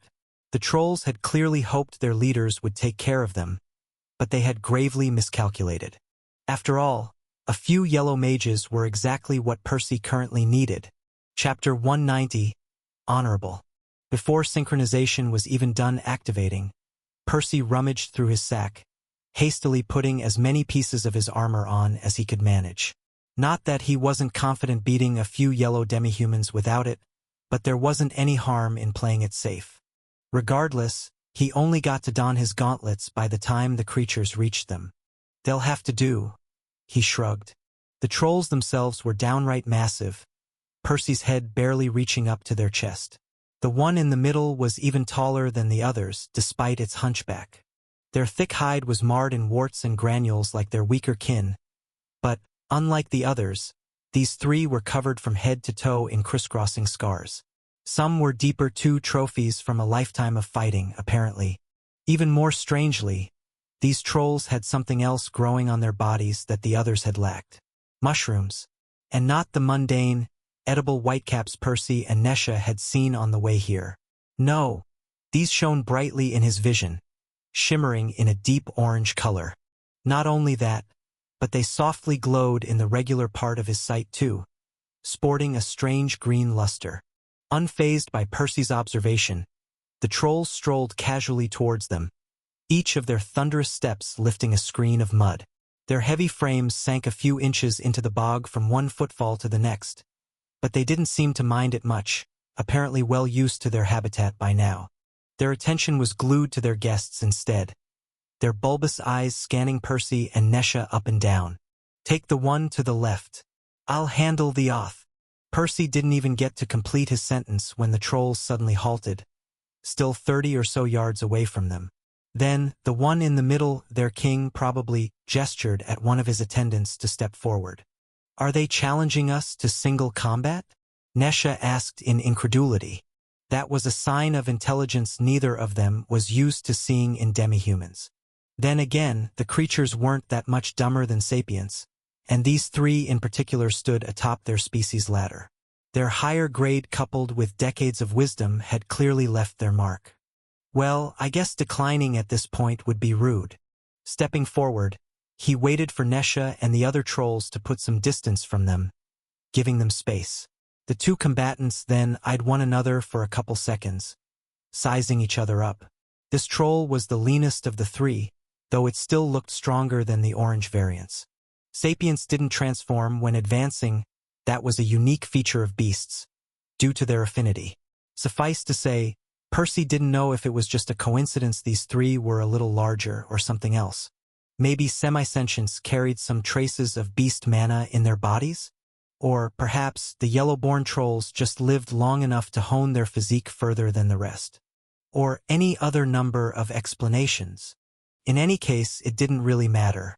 The creature was unarmed, its posture carrying the aura of an experienced mage. Satisfied with his assessment, Percy waited patiently for his opponent to make the first move. And the troll didn't stand on ceremony either. It didn't move an inch from its spot, but Percy didn't miss its soul and core flaring up, a trickle of mana flowing down to its feet. Earth? He raised an eyebrow. No. Water. He'd seen enough of both affinities by now to tell their channels apart. That said, he was surprised to see a water mage use their mana like this. Not that it was impossible for them to take advantage of their environment like Earth users regularly did, but it was much harder right now given the circumstances. All the water in the swamp was mixed with soil, slowing down its movements. Still disappointing though. He sighed. Another common affinity. It seemed there wasn't anything of interest in the Grizzly Bog. Yet, Percy's disappointment didn't last long. As soon as the troll was done spreading its mana, it finally activated its spell. Suddenly, dozens of aquamarine bolts shot at Percy from every direction, zigging and zagging through the air like snakes. If you spot this tail on Amazon, know that it has been stolen. Report the violation. The hell? Percy hurriedly leapt backwards, dodging about half the projectiles, crushing a few more with his armored hands. Still, 2 of them reached him, leaving some nasty cuts. The first stretched diagonally across his chest, the other vertically along his upper forearm. How? The troll was grinning smugly, clearly amused by his surprise, though it didn't seem to have any intention of letting him go. Pressing on its advantage, it unleashed more spells, the magical attacks raining upon Percy one after the other. And they all had one thing in common. They all shone in a bright aquamarine light, not a speck of dirt bogging them down. I've never seen a yellow mage use their mana so skillfully. The difficulty in extracting clear water from the mud so quickly was simply staggering. Not to mention controlling so many constructs at the same time with such finesse. Evidently, Percy had underestimated the creatures, betrayed by his preconceived notions about them. Want help? Nesha asked, though that only prompted the other trolls to growl angrily. No. I'll handle it. Percy spat between pants, as he continued to evade the attacks to the best of his ability. As it turned out, this wasn't the walk in the park he was expecting. Then again, this was a good thing. If he wanted, he could probably end the fight with a few invisible throwing stars. While the troll had proven to be a formidable opponent in some areas, Percy doubted it was fast enough to dodge his own attacks, given its bulk. Oye. But why would he do that? Wasn't this exactly the kind of training he needed? Settling at a more comfortable distance from the troll, Percy danced through the onslaught of spells, focused on evading only the most dangerous attacks, while allowing some of them to scrape him out of necessity. The projectiles were both numerous and chaotic, though there was still a clear rhythm behind them, an unavoidable delay between one attack and the next, albeit small. After all, the troll had to channel the mana through the dense swamp water before unleashing it against Percy. Letting his gaze sink deeper into his opponent's frame, Percy allowed foresight to do its job, faint projections appearing in his vision, preceding the water snakes by mere inches. After a month of non-stop training, the spell had already started working on magic, though it wasn't nearly as effortless, nor as complete as it was for physical blows. At least not yet. He grinned. Little by little, Percy got used to the pace and the patterns of the projectiles. With each blow he avoided, the projections grew clearer, as both his reactions and his eyesight were slowly honed to perfection. At the same time, he never allowed himself to relax. Whenever he got used to the troll's speed, he took a step forward, inching closer to the creature with each passing minute. No matter what, he had to keep pushing himself to the very edge of his ability, treading the fine line between life and death. That was always the fastest way to improve. Why did he stop? Percy wondered at some point, as the onslaught of spells ended abruptly. So absorbed had he been on predicting his opponent's attacks, He had failed to spot the traces of exhaustion accumulating on the creature's soul. The troll panted heavily, its core completely dried out, its previous nonchalance nowhere to be seen. Its companions, too, had realized they had stumbled upon a formidable opponent today. They glared at him silently, their expressions somber. Though, to their credit, they hadn't moved to interfere yet, apparently intent on honoring the terms of the fight. "That's more than I would expect from a human." Percy nodded in appreciation, feeling some newfound respect towards the creatures. Next, his eyes fell back on his opponent, the troll still trying to catch its breath. Honestly, this was only to be expected. While the creature's sheer skill in mana manipulation was arguably impressive, at the end of the day, it was still just a yellow. It never stood a chance of keeping up with Percy in a prolonged battle. "Take your time. I'll wait," he shouted, not knowing whether the trolls could understand him. Then again, actions spoke louder than words. If they couldn't understand his words, they certainly got the message once he turned around, walking to a nearby tree before leaning on its trunk. He'd have taken a seat too, but the roots were covered in mushrooms and rotting carcasses. Under other circumstances, allowing his opponent to recover might have been foolish. But not right now. After all, he had never intended to harm the trolls, nor did he much care about winning. His priority right now was only the evolution of his spell, nothing more, nothing less. And he doubted he'd find a better sparring partner. Yet, this simple gesture seemed to be received well by the creatures. "Garrick!" the troll grunted, capturing his attention. Then, it turned towards its leader, apparently waiting for permission to do something. Only after the bulky troll nodded did the water mage look back at Percy. Next, it moved one of 3 stubby fingers on its oversized hand, pointing at a green mushroom growing on its shoulder. "What is it trying to show me?" The troll didn't leave him in suspense for long, its following action answering his question. Pinching the mushroom with all 3 of its digits, it squeezed it tightly, as Percy followed a splash of mana flowing into its skin, spreading through its body. Soon, the troll's exhaustion was visibly lifted, as its muscles relaxed, and its rugged breath settled down. And, of course, Percy would be a fool if he failed to recognize what had happened. Between his mutated eyes, the extraction principle he had mastered, and the dozens of potions he had consumed, he couldn't have possibly mistaken the potent life mana restoring the troll's stamina. He still had no idea what the trolls were up to, revealing such a valuable secret to him so easily, but he was certain of one thing as he stared at the glowing mushrooms with greed. "I need to get my hands on some of those." Chapter 191. Exchange. Over the next several hours, Percy and the troll fought many more rounds. Every time the creature's mana ran out, he gave it a few minutes to refill it. At the same time, the troll consumed one of its verdant mushrooms once every few breaks, to remove its exhaustion too. As for Percy, he'd already mastered keeping synchronization active since before leaving the guild. He hadn't had a choice, as many of his activities depended on it. Of course, that was not to say he wasn't tired. Dodging the troll's relentless onslaught took a lot of effort, and he lacked the means to recover. Still, he pressed on, knowing this was a rare opportunity he couldn't afford to waste. "Why is it using up all its mushrooms just to help me out, though? Aren't they precious?" He had no idea how the trolls even cultivated them on their bodies, nor how easily they could be replenished, but he struggled to understand why his opponent would go so far for his sake. It wasn't until the creature increased the pressure on him that he realized what was going on. The troll wasn't doing it for his sake at all. It was training too. Evidently, these guys were battle maniacs just like him. Well, that certainly explains their scars. I bet they spend all day sparring against one another. At first, it hadn't been immediately obvious, as his own improvements vastly eclipsed the trolls.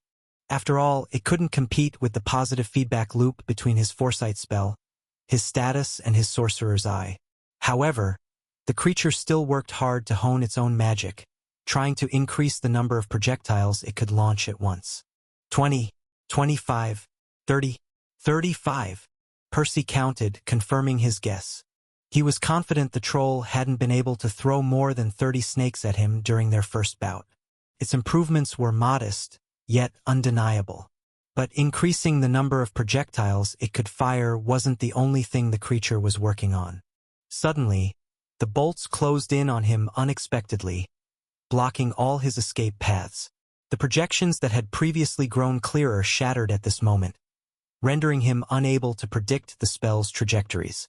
Percy twisted his body as he leapt backwards, evading most of the snakes while guarding his vitals with his gauntlets. Still, he was forced to let a few of the attacks land painfully on his legs, drawing some blood. At least each individual projectile wasn't too dangerous. Shit! It's not making my job easy, is it? The creature had clearly varied its attack pattern just now, trying to catch him off guard. And it had succeeded too, nullifying his previous efforts to memorize its movements. That said, this wasn't necessarily a bad thing. The more the troll pushed back against his foresight, the stronger the spell would grow once reforged. Diving back into the fight, Percy opened up the distance to the creature some more, until he managed to adjust to the new pattern. Peering into the troll's body, he observed how the mana flowed through its channels, and how its soul's flickers different from before, trying to rebuild his understanding. Like that, one man and one troll continued to fight, round after round, hour after hour, in a relentless tug-of-war between offense and defense, each trying to outgrow one another. Sadly for the troll, however, this was a contest it had never stood a chance of winning. Percy tiptoed between the azure snakes, navigating the muddy battlefield with the elegance of a dancer. Over 80 projectiles shone brightly in his eyes, though only half of them were real. The rest were nothing more than projections of a future he had glimpsed. A case of literary theft. This tale is not rightfully on Amazon. If you see it, report the violation. Bobbing and weaving, he dodged the majority of them, occasionally swatting one or two with his gauntlets, as he steadily advanced towards the troll. Loud splashes could be heard around him, as azure jets of pressurized water pelted their surroundings one after the other. Many of them landed on the trees, the rotting bark having long been shaved clean, revealing the fresher wood beneath, a few shades lighter. But Percy didn't pay the noise any heed, having already learned to tune it out some time ago, his focus entirely reserved for his opponent. Seeing him approach, the creature panicked. It pushed more mana out of its core, increasing both the size and speed of its spells, whilst mixing and matching their patterns in a desperate attempt to stop the human in his tracks. But it wasn't meant to be. Percy had long seen through his opponent's magic, the snakes now appearing clearer in his eyes than they ever had before, and they grew clearer still with each passing moment. Congratulations! Your spell has evolved. Wild Art. Foresight, crude-wild art. Greater foresight, refined. With a satisfying click, something snapped in place within his mind. Percy blinked, the tension leaving his brows. When he next opened his eyes, the projections were still there, no longer flickering in and out of existence. Better yet, they seemed to have traveled a few meters further from the actual spells, expanding Percy's window by another second. Closing the rest of the distance to the troll was now trivial, the creature no longer holding any surprises for him. Percy ignored the remaining spells completely, walking through them with an ease that would have seemed impossible just hours ago. Realizing it had already lost, the creature finally halted its assault, letting its arms fall weakly by its sides. Upon reaching it, Percy clenched his armored fist, as the troll closed its eyes, resigned to its fate. It stood there motionless, waiting for the blow to land, a blow that never came. Opening its eyes, the troll blinked twice, seeing Percy's extended hand. It tilted its head in confusion, glancing back and forth between Percy's clenched gauntlet and his grinning expression. Only a few seconds later did it seem to understand something, raising its own fist too, letting it hang in the air for a while. Grabbing the opportunity, Percy bumped fists against the troll, his smile widening in the process. Greyakak! Grook! The other trolls exclaimed, their deep voices echoing throughout the gloomy depths of the Trollsden. Looking at them, Percy noticed their expressions weren't those of anger, but excitement. He could tell they both wanted their own turn at him, having grown sick of waiting for him to finish. Percy was about to say something, but the Troll King beat him to it. Ignoring his second attendant, he leapt forth, covering half the distance towards him. Next, he let out a guttural roar as he slammed his fists against his chest, each blow sending a tremor through the ground. "Don't tell me you're going to fight the rest of them too?" Nesha groaned. She hadn't interrupted him either, having patiently remained on the side, ready to intervene had something gone wrong. Percy smiled bitterly. He felt bad about dousing the troll's excitement, but he could use some sleep right now. He was about to try explaining himself, though the Troll King cut him off with a proposal. "Gahak!" he grunted, gesturing at his wrists. It took Percy a moment to realize what he was trying to say. "You mean these? You want them?" he asked, pointing at his gauntlets. The creature nodded back, confirming his guess. But Percy shook his head. "They are too small for you," he said, placing his arm next to the other trolls for comparison. "I can try making one your size, but it'll just break after a few weeks," he added a moment later. To demonstrate his point, he used his willpower to chip a small piece from one of the components. Still, he wasn't sure if the king understood him. The creature stared at him in silent contemplation for a few seconds, before gesturing at his other attendant. The third troll then walked forward, drawing some mana from its core. It was only now that Percy realized this guy had a pure affinity too. "You want me to teach him how to build these?" he asked in amusement, pointing between himself and the troll. It was true these guys were smarter than the average demi-human, but he wasn't sure they could learn something as intricate as his Phantom Scale Gauntlet spell. Crystallization shouldn't be too difficult for them, but reinforcement would definitely be a challenge. Even if they could somehow master the refined spell, how was he supposed to teach them runecrafting? Could they even forge something as delicate as his finger guards? Well, I guess I don't need to show them everything. I could stop at reinforcement. That should be enough for some short-lived weapons. The Troll King seemed to have misunderstood the source of his hesitation, however. Thinking Percy was just being stingy, he turned around, before pointing at his back. It was full of mushrooms, both their size and numbers far exceeding the ones on his attendants' bodies. They glowed more brightly too, and there were two types of them. Other than the verdant mushrooms rich in life mana that Percy had already seen, there was a second variant, these burning in a blazing red. Naturally, he had no idea what these did, but he wanted them. "You want to exchange these for reinforcement?" Chapter 192, Duel. Percy cracked a smile at the absurdity of the idea. Everyone on Remir wanted to get their hands on the secret behind the Aurora Dew. The thought of sharing it with a tribe of trolls in the middle of nowhere was as rebellious as it was hilarious. "But I'm not going to do that." He'd worked so hard for this head start, risked so much. This was a gamble he couldn't afford to take.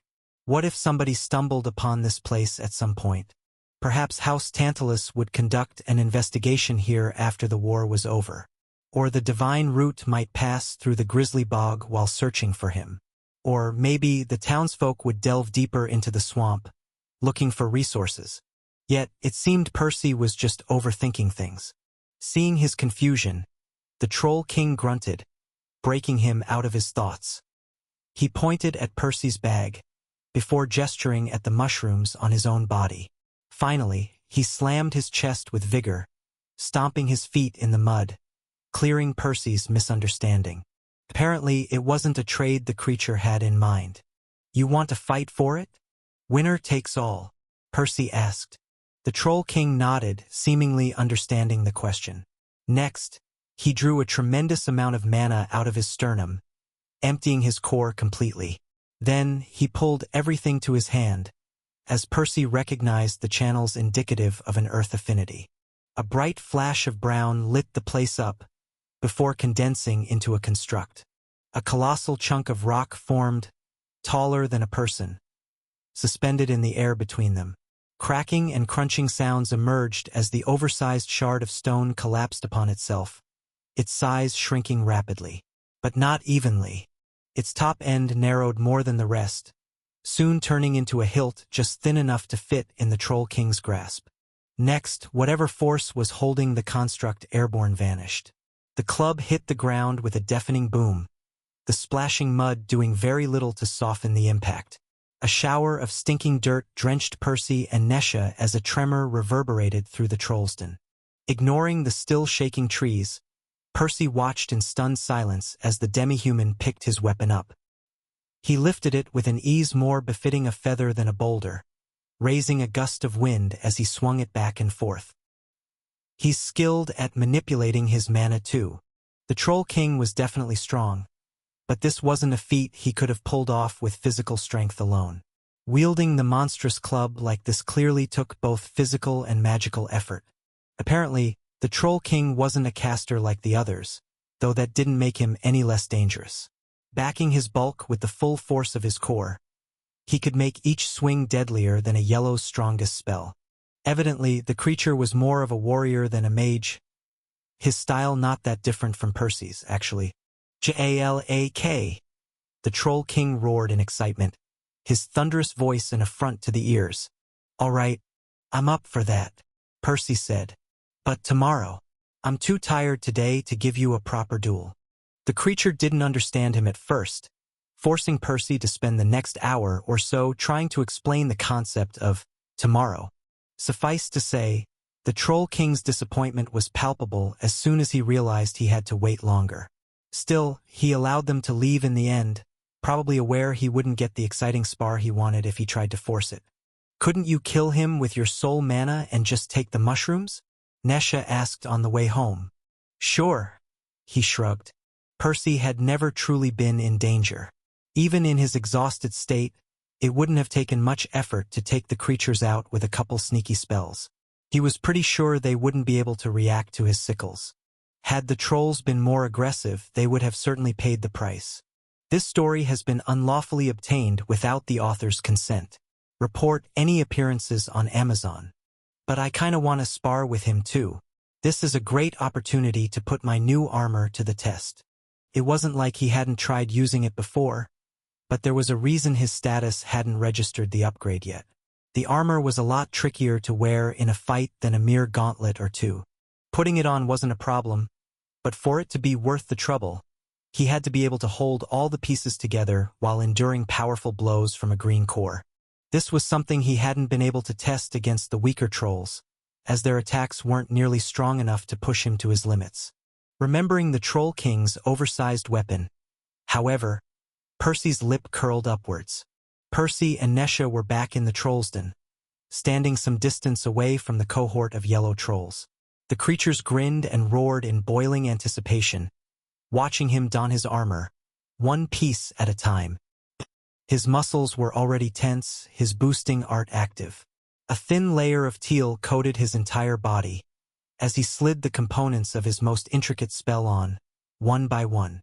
Every time he wore a piece, he manifested a few strings of fused mana, fastening it in place, attaching it first to himself and then to its neighbors. Naturally, he'd already designed the armor to be as easy to equip as possible. Still, that was a lot of moving parts to keep track of during a heated battle. Once he was done, he borrowed the mirror Nesha had brought along, checking that everything was in order. His body was covered from head to toe in armor, its pieces softly glowing with an ethereal teal color. Magical runes could faintly be seen decorating it in various spots, as spiky protrusions jutted out here and there, protecting his joints. Flexing his limbs, Percy nodded in appreciation as he confirmed how little his movements were inhibited. His vision wasn't affected much either, as he had left plenty of space in front of his eyes, which shone even more brightly than the armor itself, hidden beneath the visor's shadowy veil. Teal smoke poured out of a few carefully placed vents on his shoulders and upper back, already accumulating mana for his mantle of deceit, shaping it into a proper cape. And with just a thought, everything vanished. From his magical boots, all the way to the very tip of his helmet, the entire armor seemingly disappeared, revealing Percy's swollen body beneath it. The next moment, the armor reappeared, as if it was never gone. Being able to turn the spell invisible could be handy when facing an unaware opponent, but there wasn't much point in hiding it from someone who already knew about it. Grah! The Troll King cheered in excitement, summoning his own club once again, preparing for the fight. Stepping forth, Percy cracked his knuckles and his neck both, before taking his fighting stance. Unable to wait any longer, the troll rushed at him, as Nesha and the attendants hurried out of the way. The colossal club descended on Percy with a frightening speed as he crossed his hands to block it, intent on taking the attack head-on. Through mana sense, he caught the absorption runes glow brighter, seemingly doing their job as the impact sent him sliding back. His bones ached and his organs were rattled as he slammed into a tree, splinters of wood flying all over the place as the trunk nearly split in half. The armor held, however, as did Percy's body. As painful as the blow was, it had failed to cause any serious damage. Well, for the most part. Percy smiled bitterly as he saw his two shoulder guards glitter from beneath the surface of the murky water, some distance away from him. At the same time, the finger guards in his left hand made clinking sounds as they collided with one another, hanging loosely within his palm. Unfortunately, he had failed to maintain all the knots in place while eating the powerful blow. "Again," he said as he fixed the finger guards. As for the shoulder guards, he left them in the mud for now. He could retrieve them later after getting some more practice. The Troll King didn't need to be told twice, charging forth. Swinging his weapon once more, he tried to bat him right through the tree. That said, Percy was done getting pushed around. Kicking against the trunk, he bolted forth, punching the club with both hands. Another shocking impact caused the Trollston to quake, this time both combatants shooting backwards. In the end, the tree didn't survive the second hit, as Percy tumbled through it. That said, the Troll King failed to remain on his feet too. The creature raised a tall wave as he sank into a puddle of mud. Neither of them stayed on the ground for long, however, both of them climbing back to their feet a moment later, already on course for their third clash. The club slammed into the magical armor once more, as Percy focused on holding all the pieces in place, fighting against the snapping strings and loosening knots. This time, his chest guard came undone, as did both of his knee guards. But he wasn't deterred in the slightest. A savage grin carved into his face. "Today, I'll register the spell.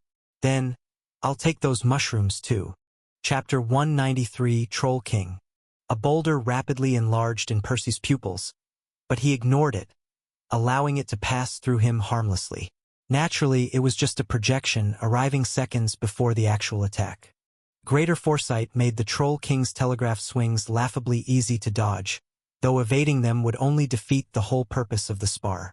Bracing himself, Percy then received the real club head-on, the blood rolling and tumbling in his veins as he skidded on the muddy terrain. With a sickening crunch, he landed on another pile of rotting corpses, the old ribcages crumbling under the weight. Pulling himself to his feet, he saw the creature hadn't bothered to pursue. The troll had plopped down instead, breathing heavily.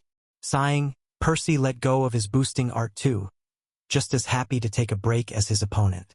Next, he dragged his feet across the ravaged battlefield, scouring the place for the missing pieces of his magical armor, scooping them from the filth.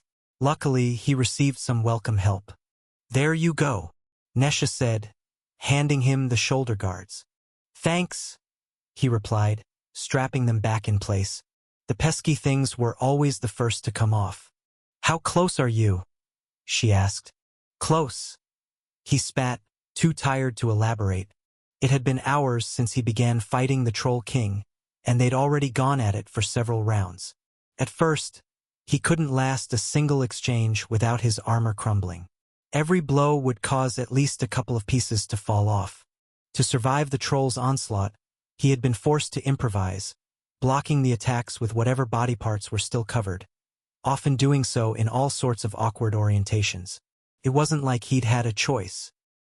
He knew he'd have been reduced to a pulp by now if it hadn't been for the layered defense afforded to him by his spell. That said, he had improved over time. By midday, he'd been able to take a hit or two without any knots breaking, giving him some hope. Still, he was a fair distance away from his goal, and the Troll King's attacks weren't even as strong as a real green's. "This time for sure," he declared with determination. Fastening the last piece in place, he reactivated synchronization, staring at the Troll King expectantly. Responding to his unspoken challenge, the creature leapt back to his feet, grabbing hold of his weapon. Digging his heels in place, Percy waited for the hulking monster to arrive, his eyes glued on the attack. Watching the club's shadow carefully, he adjusted his stance, preparing to absorb the blow in the most favorable angle. Soon, the two spells connected, Percy feeling as if an entire house had fallen on him. Still, he tensed his muscles and steeled his will, trying to keep the knots on the right side of his body from snapping. They held. Regardless, he slid back again as always, the swamp not being the best place to get a proper foothold. Before he even came to a halt, the troll was already upon him for the follow-up. This time, Percy shifted, opting to use the left side of his body instead. With a well-placed uppercut, he punched the club above his head, deflecting its trajectory. Next, he took the opportunity to sink a blow of his own right under the creature's ribs, sending him reeling back. Not giving the troll a chance to recover, he leapt after him, trying to land a knee to his face. The demi-human hastily blocked with his club, before pushing Percy away. Neither of them paused to catch their breaths, both rushing back, desperate to mount the pressure on each other. Another swing. Percy blocked with both arms, the impact nearly knocking his shoulder guards off again. Expecting that, he strengthened the connection at the last second, barely keeping them in place. Unauthorized duplication. This narrative has been taken without consent. Report sightings. The troll attacked again, this time with a vertical blow. Sidestepping, Percy circled the creature with his footwork, sweeping at its legs with a low kick. One knee buckled, though the other didn't, the troll swatting him aside with a backhand. Still, Percy didn't let go of the opportunity, rushing back to headbutt the demi-human, pressing him to the ground. He was about to land another hit, when he caught the club's shadow by the corner of his eye. Realizing he was about to be sent flying, Percy barely strengthened the knots again. Just in time too. The weapon slammed into him the very next second, tossing him a dozen meters up in the air. By the time he landed, the Troll King was ready to greet him with a second swing, blasting him through a tree. All the strings strapping his armor to his body stretched and tensed, as he fought to keep them intact. He didn't even get a chance to recover before the creature reached him again, landing a third blow, and then a fourth one. The Troll King chased him through the swamp, batting him again and again, as Percy slowly lost track of his surroundings. Soon, his entire world was reduced to the magical connections within his head, as he desperately tried to hold them together. More blows connected. Each one bruised his bones, shaking his innards. Still, his head hurt the most, almost as if every impact was delivered directly to his mind rather than his flesh. The pieces of his armor shook and recoiled as they received the full brunt of the Troll King's fury, yet Percy simply refused to let them fall off. At some point, his body and mind were both numb to the pain, leaving only clarity behind. There was a rhythm behind the creature's attacks, the blows interspaced by necessary delays. And Percy recognized this pattern. It was the very same he had learnt to read back when he was developing his foresight spell. Yet, right now, he wasn't observing it with his eyes but feeling it with his body. The blows continued to rain on him, as he grabbed hold of this sensation, using it to survive. An attack landed. The strings tensed. The armor vibrated. I only need to strengthen the connections at the time of the impact, he realized. Anticipating the blow, he reinforced the knots right before it landed, weathering the oncoming storm. Then, he allowed them to relax the very next moment, accumulating strength for the following attack. Giving the strings a chance to rest was just as important, it seemed. Like a punching bag, the Troll King continued to pummel him, sometimes through a tree, other times to the air, never ceasing his relentless barrage for a second. But Percy no longer cared to dodge, or even to open his eyes. He knew his body would survive as long as his armor protected it, and his armor would continue to do so as long as he held it in place. At least, the creature hadn't given him any indication he could put a scratch on the pieces themselves. Swing after swing, Percy absorbed the blows, the previously disparate bonds between the components starting to feel more like muscles than dead objects. Like his lungs, they breathed. Sometimes they tensed, other times they laxed. A network of magic, dispersing the concentrated force of the Troll King's attacks into something he could withstand. At some point, the attacks ceased. Opening his eyes, he saw the creature kneeling, propping himself up on his knuckles, his weapon carelessly abandoned on the ground nearby. The Troll King was breathing heavily, making wheezing sounds as he greedily inhaled as much air as he could. Percy tried to stand up. Everything hurt. His armor had protected him, but his body was still sore, battered. But he was the first to climb back to his feet. Unwilling to admit defeat, the demi-human followed. He grabbed the club, using it as a cane to push himself up. "Why aren't you using your fancy mushrooms to recover?" Percy asked, unsure if the creature understood him.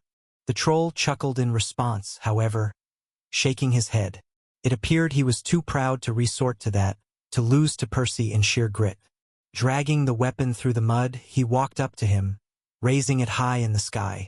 Releasing a guttural bellow, he swung it again, resuming his onslaught. But Percy didn't close his eyes this time. Observing the club's shadow, he let the weapon connect, tapping on his newfound understanding. Like before, he allowed the network of strings to absorb and disseminate the blow, though he took it a step further. As the monstrous demi-human continued to push him around the troll's den, Percy honed his spell, localizing his focus. Wherever the club landed, the knots tensed. Then they laxed, as the ones next to them tensed instead, like a wave of resistance rippling through his frame. At first, he made a few mistakes, several pieces threatening to come undone. Soon, he improved, noticing that less and less force reached his body with each blow. As the impact was transferred from piece to piece, the cascading absorption runes did their job, nullifying the attacks completely. Realizing something, the Troll King stopped.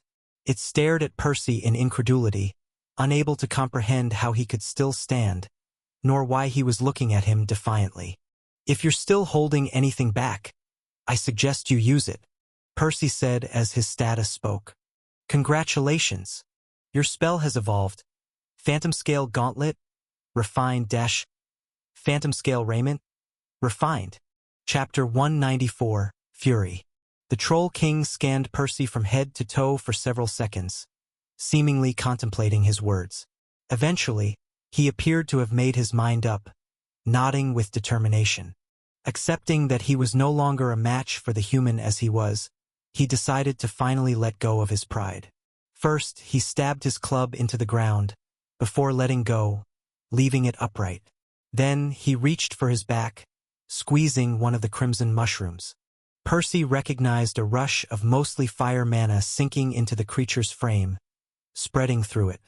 Whatever it did, it wasn't a painless endeavor in the slightest. The Troll King's bulbous eyes quivered, his pupils taking on a reddish hue. He gritted his teeth, a few of them making cracking sounds, threatening to shatter. The creature's muscles visibly shook, before swelling, in a manner not too dissimilar to what synchronization did to Percy. However, it wasn't his mana channels spreading raw power through his body, but the boiling blood in his vessels. Like snakes, his veins bulged and squirmed along his skin. Percy readied his stance, waiting for his opponent to attack. Though the troll wasn't done preparing quite yet, it seemed. He pinched a second mushroom, and then a third, releasing a pained groan as he continued to push his body far beyond its limits. It wasn't until a minute or two later that the creature regained his composure. He picked his weapon up, lifting it horizontally before his torso. Grabbing each end with a different hand, he pulled the misshapen boulder apart, splitting it in two uneven halves. These crumbled further into pebbles, rolling up his forearms. "Copying me?" Percy grinned.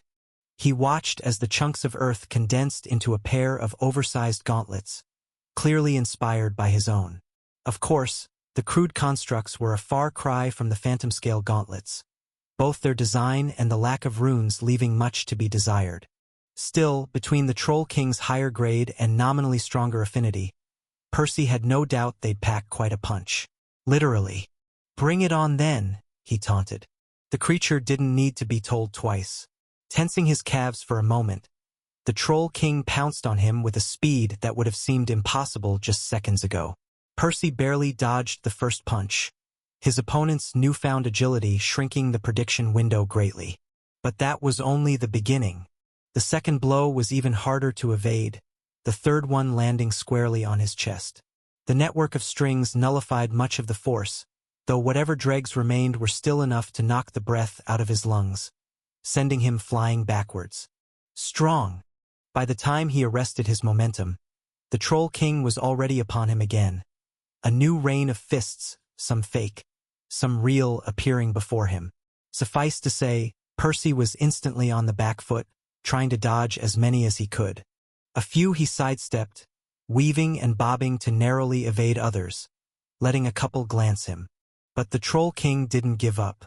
Between whatever the mushrooms had done to him and his change of weapons, his attacks had grown several times quicker, yet without losing much of their previous strength.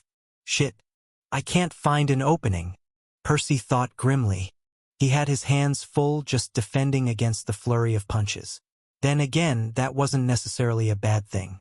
Over the past month, Percy had developed not one, but two refined spells, focusing on different aspects of defense. Yet, neither greater foresight nor the phantom scale raiment had been properly woven into his fighting style, nor had he pushed either to its very limits. Might as well then. Over the next hour or so, Percy took advantage of the Troll King's temporary boost, using his furious assault as a whetstone to hone his magic. With the dance of the savage gods as the fabric, he tried to stitch the disparate components of his arsenal together. Tiptoeing around the battlefield, he taught himself when to dodge and when to block, sharpening his instincts and his footwork both, learning how to best leverage his new tools. Initially, he was clearly on the losing side, eating way more blows than he cared to admit, getting pummeled through trees and muddy pools alike. At some point, however, he started finding openings in the Troll King's movements.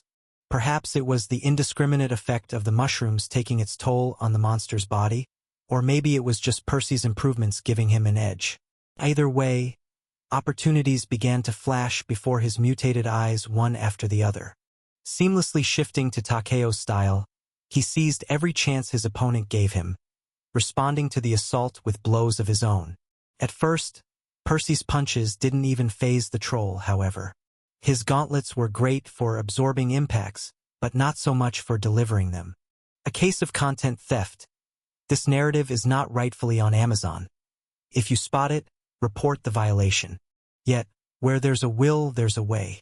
Soon, Percy started taking advantage of the creature's momentum, using the troll's inertia to reinforce his own blows, essentially causing his opponent to fall into his punches.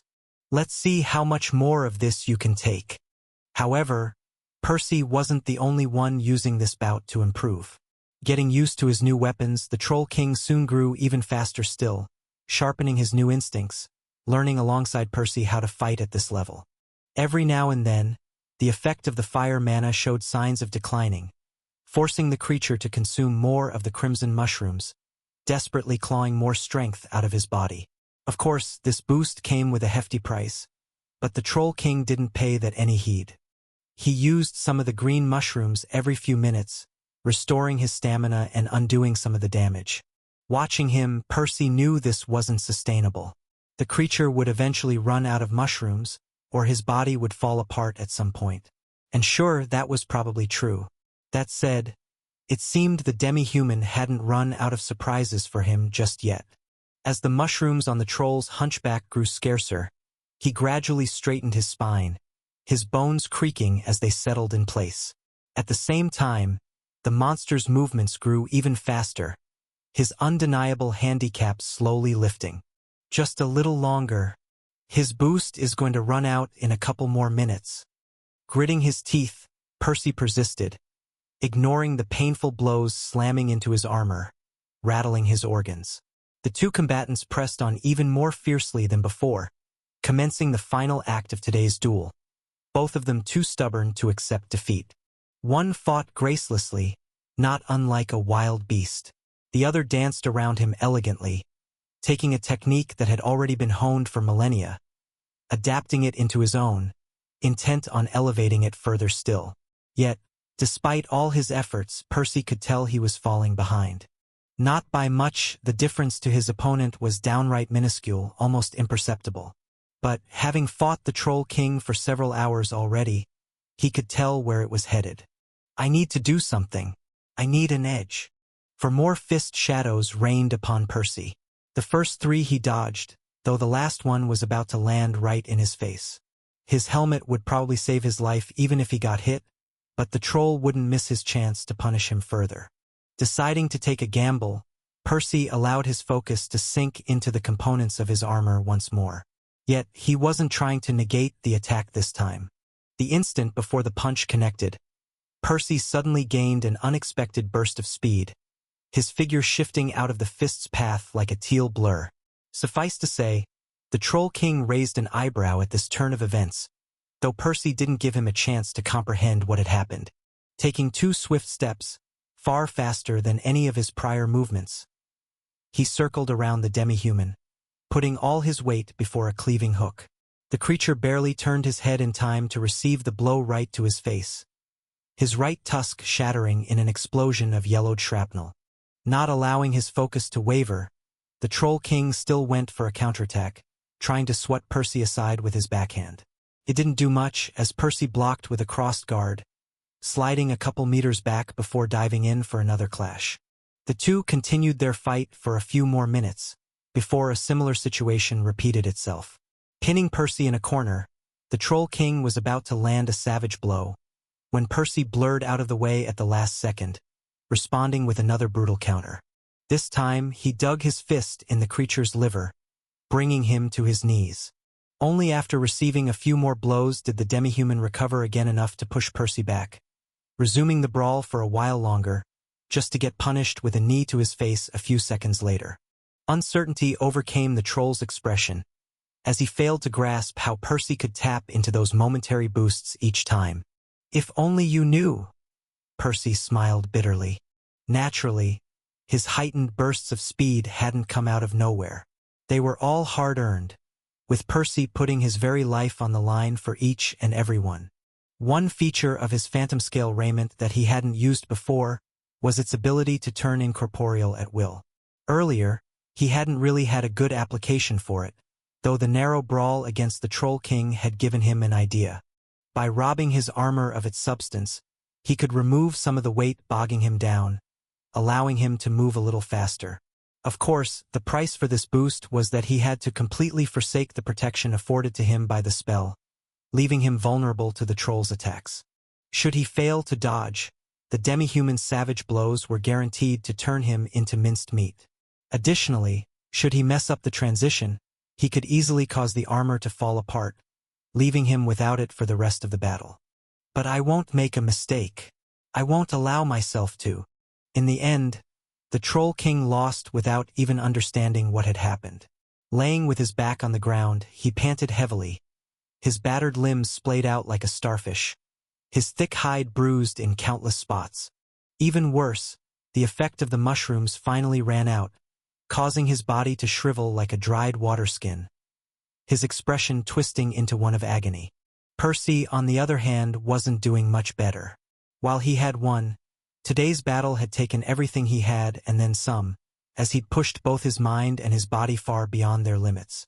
Still, a satisfied grin tugged at his lips, one that even his rugged breaths failed to fully break. The Troll King had been a worthy opponent, arguably the strongest yellow he had ever met. In the past few hours alone, he'd progressed more than he would have after fighting the weaker trolls for months.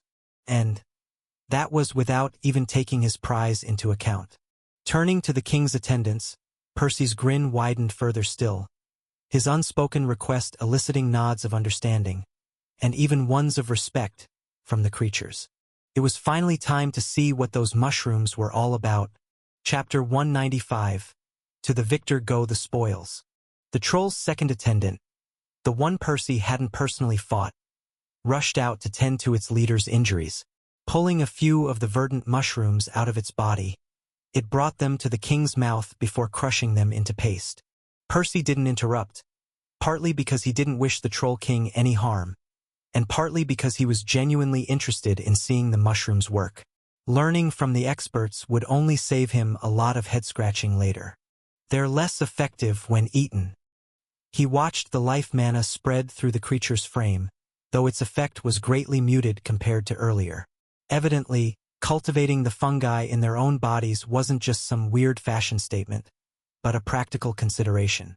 You're not actually going to plant mushrooms under your skin, are you? Nesha asked, breaking him out of his thoughts. Ah, don't you think they'd look good on my shoulders? Percy chuckled. The girl rolled her eyes, but didn't bother responding. Of course, he wasn't really going to do that. From the first moment he'd laid eyes on the mushrooms, he'd been thinking of brewing potions out of them. Strictly speaking, the green ones weren't anything revolutionary. Just another ingredient rich in orange life mana, like countless others that could be found all across Remir.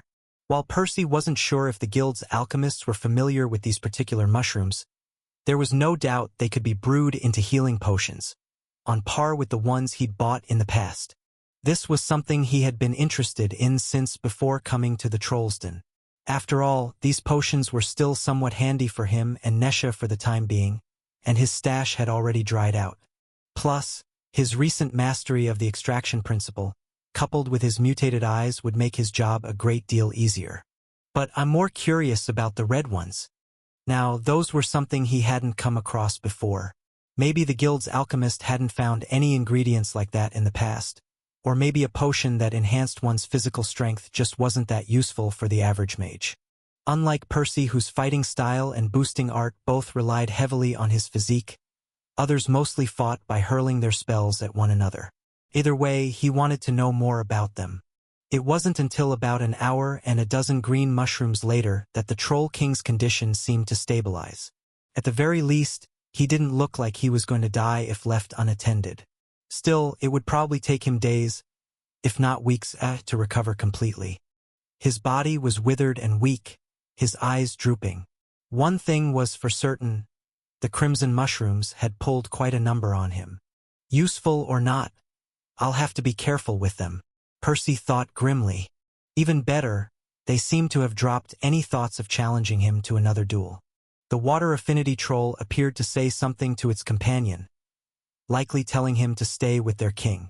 Next, he walked towards a certain direction, gesturing at Percy and Nesha to follow. Thus, a man, a woman and a demi-human delved further and further into the depths of the Trollsden, in an area untouched by civilization. The longer the trio walked, the taller the trees in their path became. Older too, their barks rotting and peeling. As for the artificial graveyards by their roots, they expanded greatly too, the skeletal remains of the troll's ancestors growing denser by the second. The same was true for the mushrooms cultivated there, the whitecaps both larger and more numerous than the ones they left in their wake. And that wasn't everything. As the interweaving canopies of the ancient trees blotted out what little moonlight had previously seeped through, a different source of light took its place, illuminating the swamp. Soon, some green mushrooms began to appear amidst the whitecaps, the same ones Percy had seen on the trolls' bodies. At first, the magical mushrooms were both small and rare. Still, they started to dominate the area before long, bathing the bog in a soft green light. If you discover this narrative on Amazon, be aware that it has been stolen. Please report the violation. Wow, the place is full of them, Nesha said, keeping her voice down. Yeah, Percy nodded. No wonder they were so open to giving them away. That said, he didn't miss the conspicuous absence of crimson mushrooms in their surroundings. And those were arguably more important for him, as he didn't know if he could find a different ingredient with a similar effect. But there was nothing he could do, besides hope that the trolls had more of them somewhere. Eventually, the attendant led them to a clearing. Finally, the tall trees gave way, allowing the gentle moonlight to blend with the eerie glow of the verdant mushrooms, their combined lime-colored luster reflecting off the shallow waters of the swamp.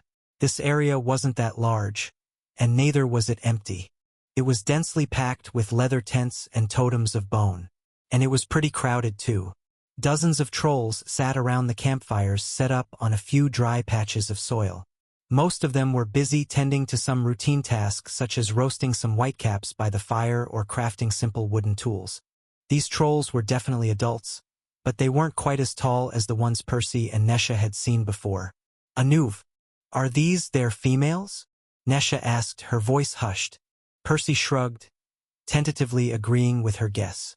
Apparently, all the male trolls were assigned to the outskirts of the Trollsden, protecting the heart of their homeland where the more vulnerable members of their society resided. The women weren't the only ones here. Many smaller trolls were running all over the place, yelling and tossing handfuls of mud at one another, immersed in all sorts of primitive games. Percy smiled at the sight, tilting his head to avoid a ball of dirt thrown at him by accident. It was at this moment that their arrival seemed to have caught everyone's notice, however. Sharp breaths and exclamations could be heard from everywhere as the female trolls approached the trio, pulling their children behind them, though they didn't do anything drastic just yet. Instead, they turned to the yellow troll, unspoken questions lingering on their expressions. Gaia Huk, the king's attendant said, before making all sorts of signs and gestures, trying to explain the situation to the women. He pretended to swing a massive club, or to crouch, seemingly in imitation of the Troll King's hunched back. Every now and then, he pointed at Percy, before throwing a few rapid punches in the empty air in front of him. The troll's gazes shifted between the two, as odd expressions soon began to overtake their confusion. I think you just got yourself some new fans, Nesha teased, jabbing him with her elbow. Percy just ignored her, patiently waiting for their escort to finish whatever he was doing. It wasn't until half an hour later that the interrogation reached its conclusion. By now, the female trolls looked at him with fear and respect, as even the children seemed to have understood something, not daring to stare at him for too long. Honestly, it was a little uncomfortable. Percy wanted nothing more than to receive his mushrooms and get out of this place. Luckily, his guide didn't keep him waiting much longer.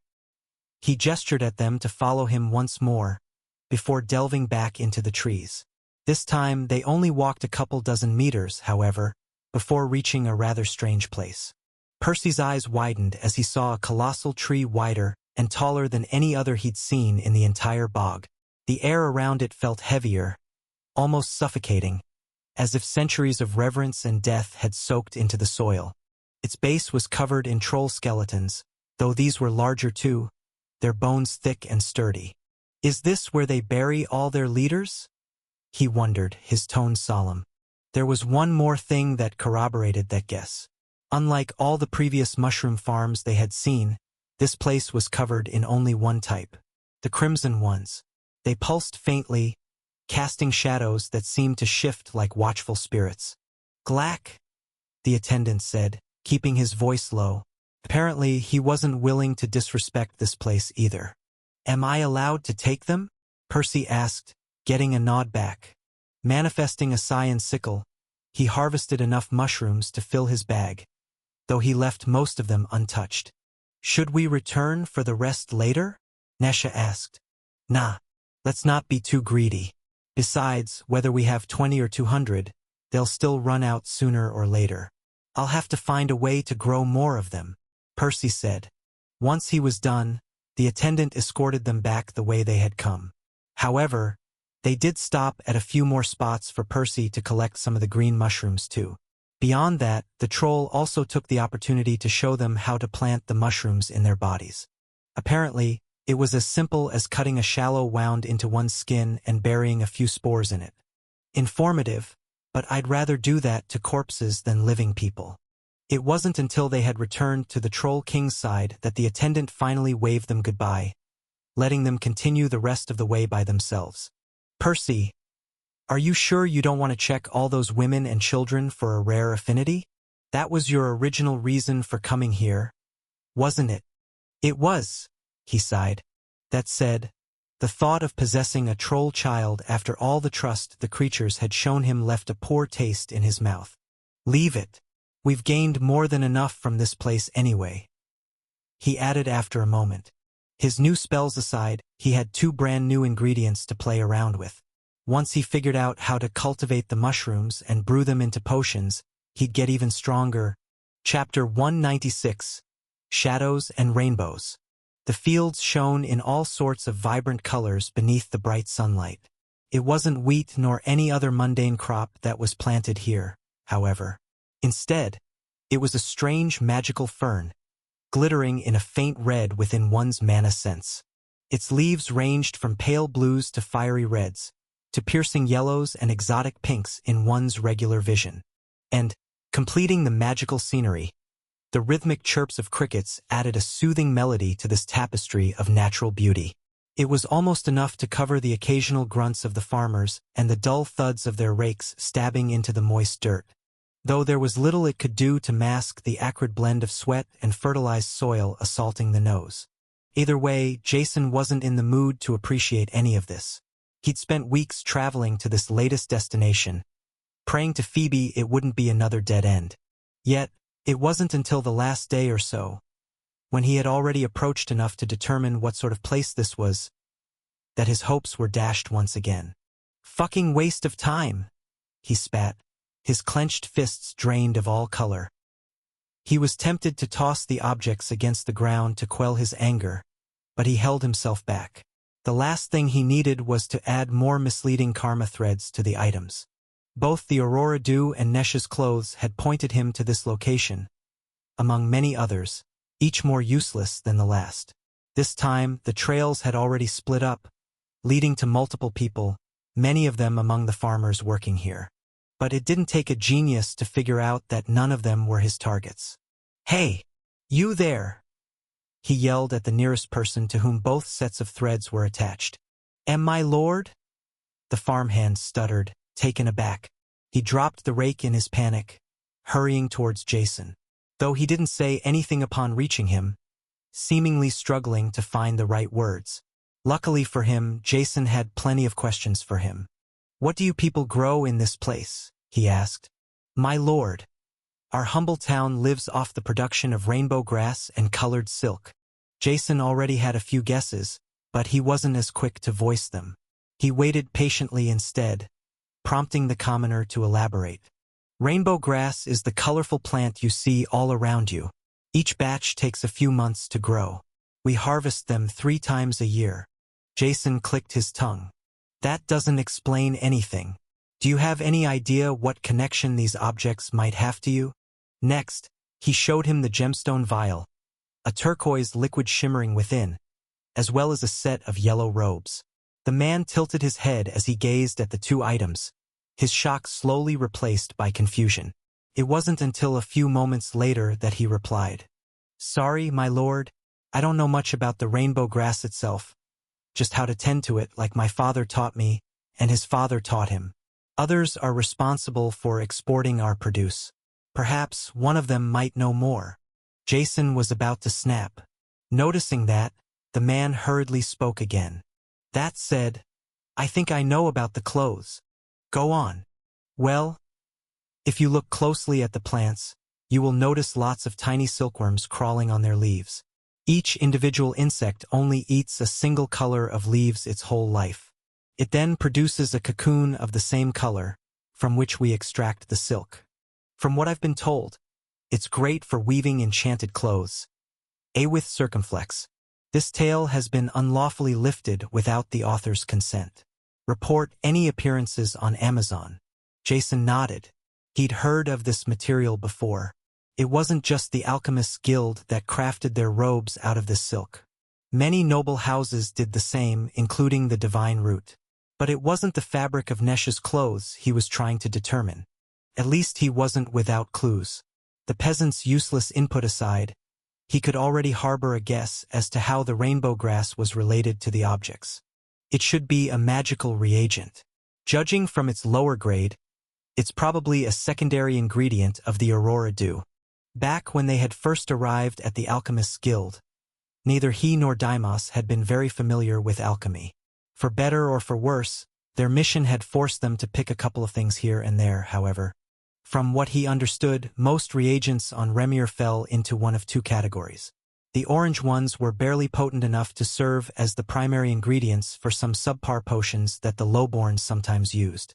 As for the red materials, they were too inert to brew into any potion worth a damn, though that wasn't necessarily a bad thing. It allowed them to be used as secondary ingredients to modify the effects of both elixirs and potions, assuming they had a suitable property, of course. This should buy me some more time at least, he sighed in relief. Naturally, Deimos's patience was already wearing thin after Jason's repeated failures. Sadly, no matter how much the man berated him or pressured him, it wasn't like Jason could magically turn himself luckier. All he could do was to follow all the disparate trails one by one, until he located their targets. The good news was that he hadn't come up entirely empty-handed this time, taking a strange device vaguely reminiscent of a pocket watch out of his robes. He pressed a button on its side to unlatch its lid. It was made of a silvery metal, its surface adorned with runes inside out. Pouring some of his karma mana into the object, he watched as many of the symbols lit up in a multitude of colors. Though a few of them remained dim, this artifact was just one half of a pair. The two objects had been designed specifically for him and Deimos to use. After all, one side had to pour karma mana into their watch for this to work, the other side fueling theirs with sound mana. Suffice to say, this wasn't a pair of affinities that could easily be found elsewhere. In any case, Jason stared at the object with bated breath, waiting for his superior to pick up the call. It wasn't until about a minute later that the rest of the symbols lit up, shimmering in a dull gray color. "Jason, any news from your end?" Deimos asked. "I haven't found them yet, if that's what you're asking," Jason replied. He could already feel the bubbling volcano on the other side of the line about to erupt, but he hurriedly spoke again, not giving it a chance. "I think I may have discovered another ingredient, though. That seemed to do the trick," dousing Deimos's fury with some cold water. The man hadn't stopped pressuring the guild's alchemists into deciphering the recipe over the last 2 years, clearly unwilling to put all his eggs in one basket. Of course, the results left much to be desired. The old coots hadn't managed to work out the recipe just yet, but that didn't mean they hadn't made any progress. At the very least, they had determined that regular elixirs formed the base of the Aurora Dew. After all, their effect was nearly identical, and there were many other telltale signs that they were brewed in a similar manner. However, they had yet to figure out what Nesh's partner had done to the elixirs to elevate them to the next stage, allowing them to be consumed more frequently. With any luck, Jason's latest discovery would help with that. "Well?" Deimos asked. "The dose you gave me is connected to a plant called rainbow grass. Wasted 2 months getting here too, so I hope it's worth it," Jason said. Next, he snapped the device shut, ending the call before Deimos had the chance to lash out at him again. "This should keep him off my back for a few more weeks."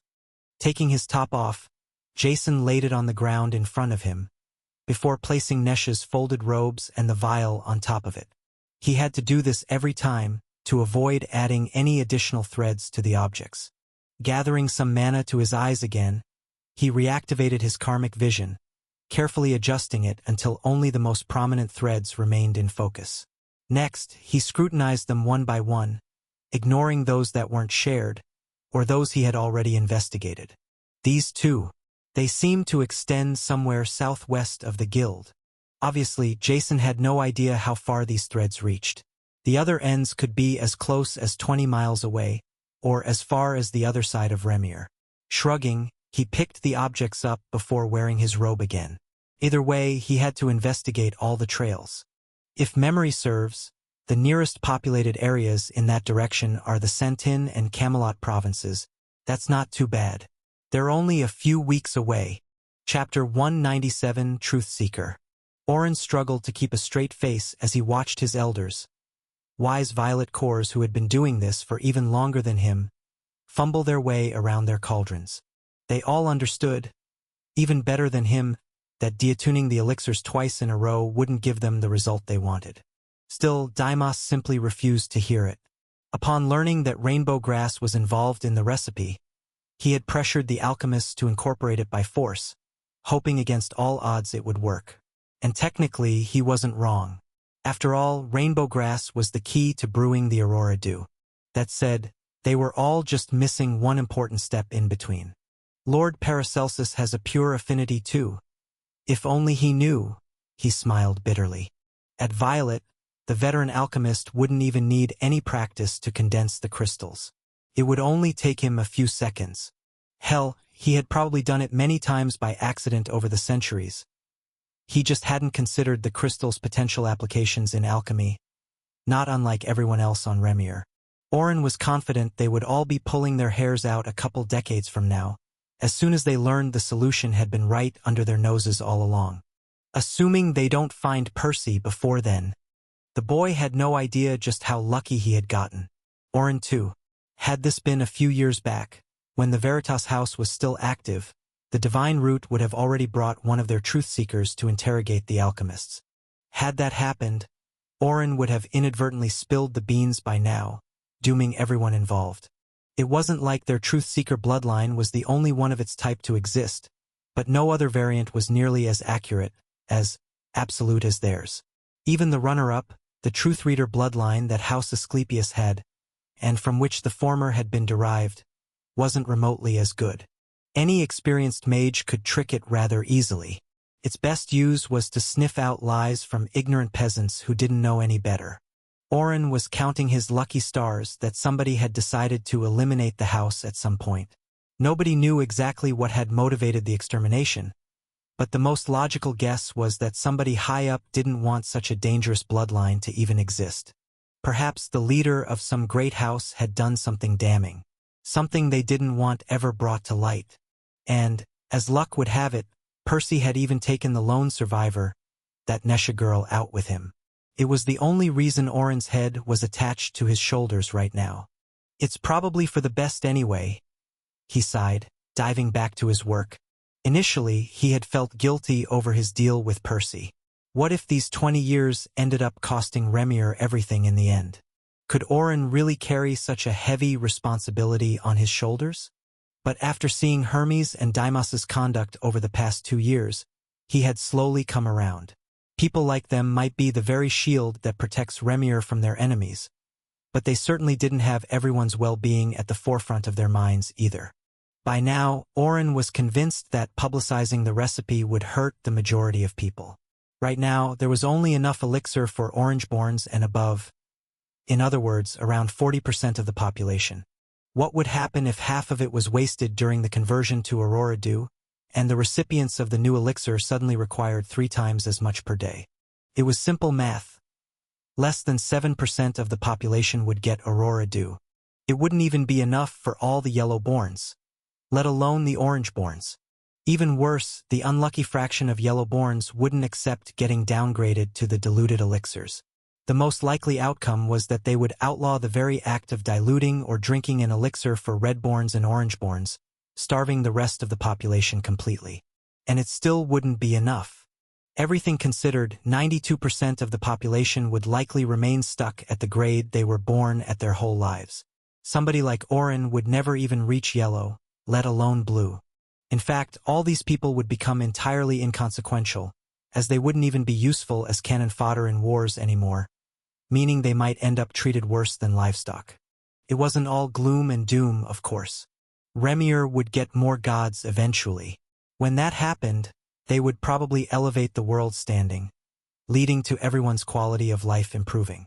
But how many tens of thousands of years would it take for that to happen? How many millions of people would suffer until then? If the divine order truly cared about the common folk, perhaps there were ways to mitigate the problem. For example, they could enforce a law that ensured everyone got access to at least the diluted elixirs. Or another one that had a smaller number of Yellowborns compete for Aurora Dew based on their merits. Yeah, as if. He chuckled.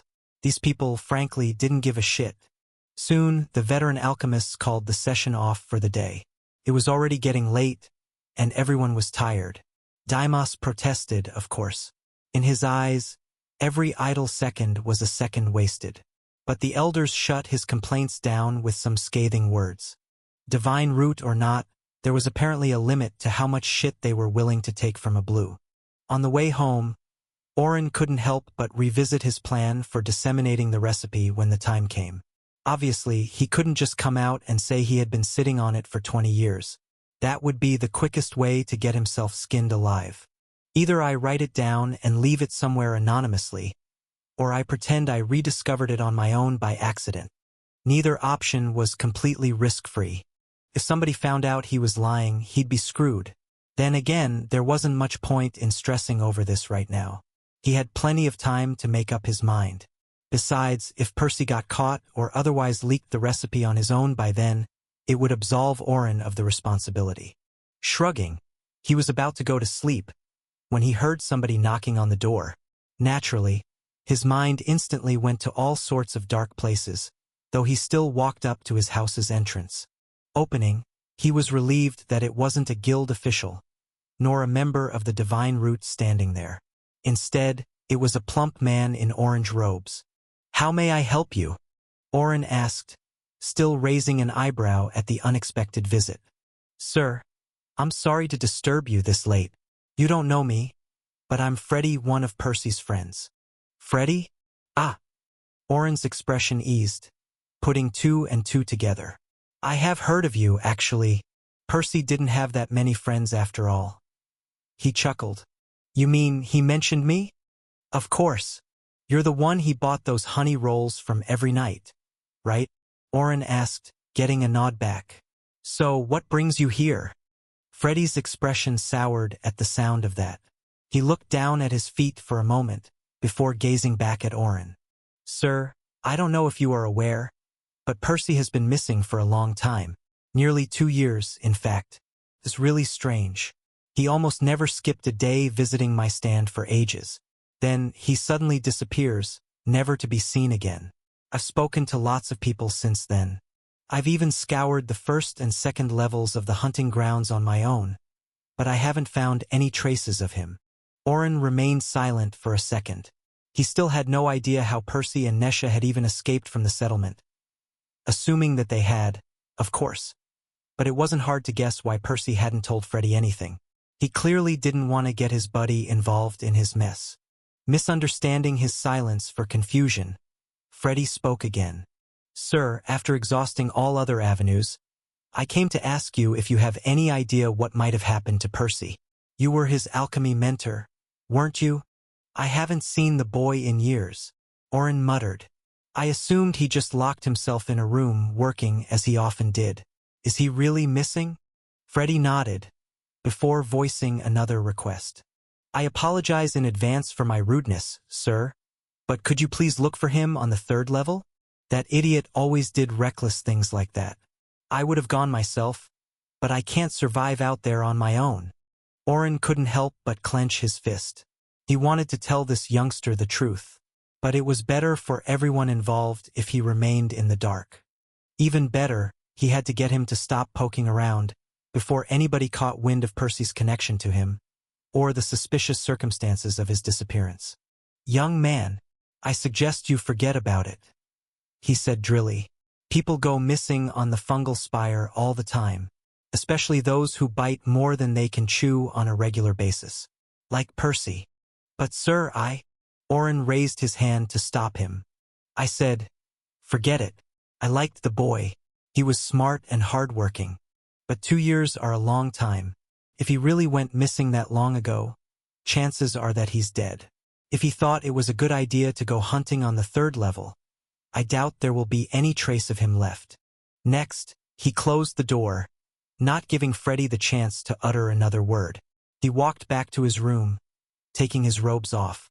Brushing his hand over a rune, he switched the light off before resting on his bed. At the same time, he couldn't stop thinking about his student and the colossal mess he had brought upon everyone. The Divine Root aside, those old coots would slap the boy to death if they knew it was his fault they were forced to break their backs trying to reproduce this recipe. "Percy, whatever it is you're doing out there, I hope you're making the most of this opportunity you've carved out for yourself." Chapter 198-3. With steady hands, Percy distilled the turquoise gel, pouring the Aurora Dew into the vial, filling nearly a quarter of it. And this was the 3rd one this batch. 2 more rested on the desk, filled and corked.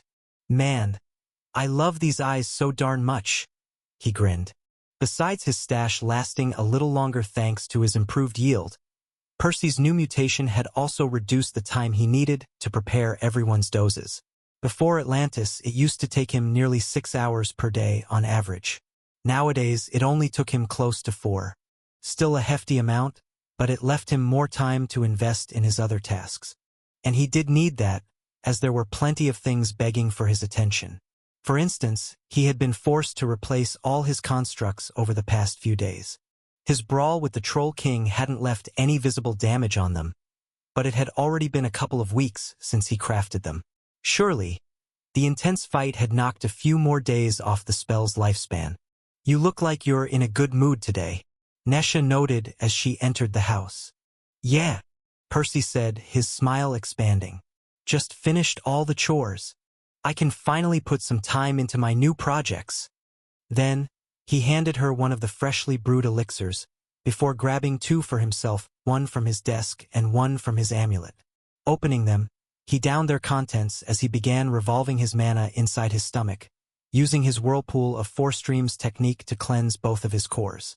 Nesha didn't say anything, focusing on purifying her own. "Working with the mushrooms again?" she asked as soon as they were done. "Nah, I put that on the side for now. I'd rather focus on the mana threads." Figuring out the recipe for his new potions was definitely easier than creating a masterful spell. That said, there were a few additional difficulties that made this a bad time to work on that. For one, he didn't have the means nor the time to cultivate more mushrooms at the moment. After all, they wouldn't even be staying here a month from now. Plus, he would probably need some secondary ingredients for the potions, and Bogside Town wasn't exactly known for its access to magical reagents. "How are things on your end?" he asked, changing the topic. He wasn't the only one who had a role to play in the upcoming ambush. Nesha's traps didn't last indefinitely either, and she'd planted dozens of them around the swamp. Naturally, she also had to replace them every now and then. The north and east fields are up to date, but the runes planted in the west field are probably close to expiring. "How long do you need to get those fixed too?" I suppose I can have it done by the end of the week." "All right," Percy nodded. "I guess we'll have to lure the greens to the other locations if they attack before then." "How about the other ones?" "Are you kidding?" Nesha appeared offended at the question. "I replenish those every 2 days or so. I wouldn't be able to sleep if I wasn't certain we could rely on them." Of course, the odds of getting attacked in the little time they had left were quite low. Percy and Nesha had already decided to leave Bogside Town around 2 weeks from now regardless. That said, they hadn't relaxed their preparations in the slightest. They both knew that a moment of complacency combined with some bad luck would be more than enough to spell their doom. Grabbing a handful of teal powder from the jar, Percy sat at his desk. Then he pulled some mana from his cores, about to start working on his spell again, when Nesha suddenly moved a chair next to him, sitting by his side. He flashed her a questioning look, getting a playful smile back. "Unauthorized usage. This tale is on Amazon without the author's consent. Report any sightings." "How about you take a break for an hour or 2? She asked, resting her chin on his shoulder. Percy's heart skipped a beat as her moist breath licked his cheek. Sighing, he returned the powder to the jar so that they wouldn't spill it on the floor by accident. Following that, he wrapped his arm around Nesha, giving her a small peck on the lips, which she reciprocated. Suffice to say, their relationship had evolved a little beyond that of mere collaborators by now. Some subtle tension had existed between them since their frantic escape from the guild. Beyond that, getting closer was the inevitable conclusion for 2 healthy adults cohabiting inside a tiny house for nearly 2 years. Then again, it had taken quite a while for their feelings to truly blossom. At first, the pressure they were both under hadn't left much room for romance to take root. It wasn't until Percy's return from Atlantis that things picked up. The scare they both experienced when he nearly crippled his status made them realize it might be better to take their chances now, while they still could. "Let me know if anything goes wrong," Percy told Mickey as he pulled the curtains. In the end, their break lasted a little longer than planned. It was dark outside by the time they finished. Usually, Percy preferred not to waste time that could otherwise be spent productively. But he made an exception for this, allowing himself to mess around with Nesha every now and then. It was probably good for his mind anyway. Getting up gently, to avoid waking Nesha up, Percy tossed his clothes on before returning to his desk. He picked up some powder again, intent on spending at least a couple hours working on the mana threads. Distractions aside, he understood he'd never complete his ambitious project if he didn't put in the effort. And with diuresis, blending the soft mana with the powder, he allowed his gaze to sink deep into the process as 3 sets of grains began to form. Some were long and narrow like hairs, others short and stubby like rice, while the rest were small and round, sort of like tiny pebbles. Suffice to say, Percy had already added a 3rd intermediate step to the process, increasing the number of variables once more.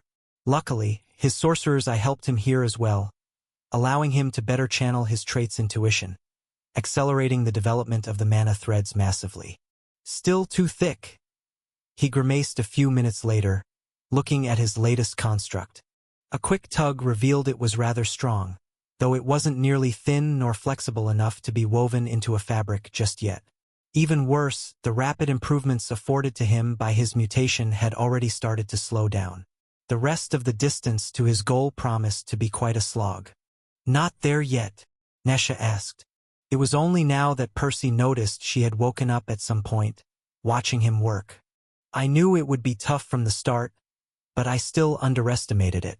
I'm probably a couple years away, at least, and that's despite my new eyes doing all the heavy lifting. I can't even imagine how long it would have taken without them." "Percy, you do realize masterful spells are meant for violets and whites, right? Even blues rarely create one. I wouldn't worry too much about it. In fact, I'm more annoyed that you jumped out of bed to do more work." She pouted. "Hey, you're the one who fell asleep first," he quipped back. "I'm not apologizing for loving myself a good nap. It's my most charming feature," she replied. "Well, being a workaholic is mine," Percy fired back. The two stared at each other in silence for a few seconds. She was the first to laugh, though he soon followed. "You know, I'll miss this place once we're gone," she said after a while. "Really? Remind me again. Who was it that kept complaining about the bad smell and the leaking house back when we first got here? What can I say? It grew on me." She shrugged. "We can come back." "How?" she asked, raising an eyebrow. "I don't know if my grandpa will manage to eliminate House Tantalus anytime soon, but it doesn't matter. If he doesn't, I'll finish the job myself. One day, this town will naturally fall under my family's control when that happens." "Dreaming much?" she chuckled. "Do you doubt I can do it?" he asked. She appeared to ponder for a second or two, before shaking her head.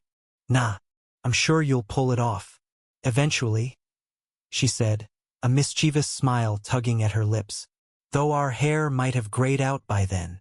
Percy was about to argue back, when a wave of panic suddenly slammed into him like a crazed horse, oozing through the ethereal cord. "Mickey?"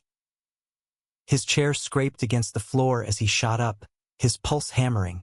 "What's wrong?" he asked out loud, for Nesha's benefit. "They're here." The crow's response shook Percy to his core. This was something they had never stopped preparing for over the past year, though the situation still felt surreal. "Are you sure it's them?" "Yes. House Tantalus. Greens." Percy nodded, as Nesha stared at him with bated breath. "How many?" he asked. They knew the enemy family was bound to send somebody stronger than Broos this time, though they still couldn't stretch their forces too thin. Percy and Nesha were confident there would be 2 greens. Unfortunately, Mickey's response caused the color to drain from his face, however. 3. Chapter 199. Eviction. "How long till they get here?" Percy asked, forcing himself to calm down. While he and Nesha were expecting 2 enemies to arrive, they had prepared for more. Their ambush might be a great deal trickier to pull off now, but they could do it as long as they made everything count. "About an hour," Mickey said. "All right, keep your eyes on them, and fly lower. Try not to be seen." Strictly speaking, it wouldn't be the end of the world if Mickey got spotted. After all, House Tantalus already knew there was some kind of avian beast involved in all this. That said, some elements of Percy's preparations would work better if their enemies thought they were catching them by surprise. This was why he had instructed Mickey to deactivate his boosting arts whenever he was flying by the north side of the town, to make himself less conspicuous. The enemy Greens had probably chosen to attack in the middle of the night thinking they were giving themselves an advantage. Little did they know they were about to regret that decision. The shadowy veil of the night sky did more to cover Mickey than it did them. The fools were about to walk right into a trap. 1 hour, he said, relaying the information to Nesha. Start packing, he added, getting a nod back. Naturally, they couldn't fit everything inside the spatial amulet, but there was a lot more space in it right now than when they had first arrived here. After all, Percy had already used up over 80% of his stashed elixirs and rainbow grass over the past 2 years. The jar was the first item Nesha stored. There wasn't too much powder left in it, as he'd consumed most of it to craft his constructs. Still, there were a few weeks of accumulation left that he'd rather not lose if it could be helped. Next were the mushrooms. Nesha stored as many as the artifact could fit, splitting the space evenly between the green and red variants. Sadly, she did have to leave some out, as they'd taken way too many from the Trollsden. Suffice to say, each abandoned mushroom was like a stab in Percy's heart, especially since he'd yet to figure out how to grow more of them. It's for the best. We don't want the house to look too empty. Leaving Nesha alone, he then began working on his own preparations for the ambush. Opening his sack, he picked the components of his armor one by one, sliding them in place. At the same time, he took deep breaths, bringing his boosting art to the verge of activating. Though he stopped before the final step, not in a hurry to make his body light up just yet. About 10 minutes after Mickey's original message, they were both done. Percy sighed as he tossed one last glance around their humble abode. He'd never forget the decrepit condition they had found it in, nor the hours he and Nesha had spent rebuilding it to their liking, one plank at a time. Countless bittersweet memories swirled within his mind. He keenly remembered Nesha discarding piles upon piles of stones she had ruined with her magic, trying to build him his forge. Or all the times he'd had to patch the ceiling in the middle of the night when it leaked water. This was the place where he had forged his scythes and his armor. And finally, it was where he and Nesha grew closer. This is the last time we get to be here, isn't it? She asked, grabbing his hand. It is, he replied, his voice quivering. Even if they managed to defeat House Tantalus and return to Bogside Town in the future, Percy knew this place was unlikely to survive.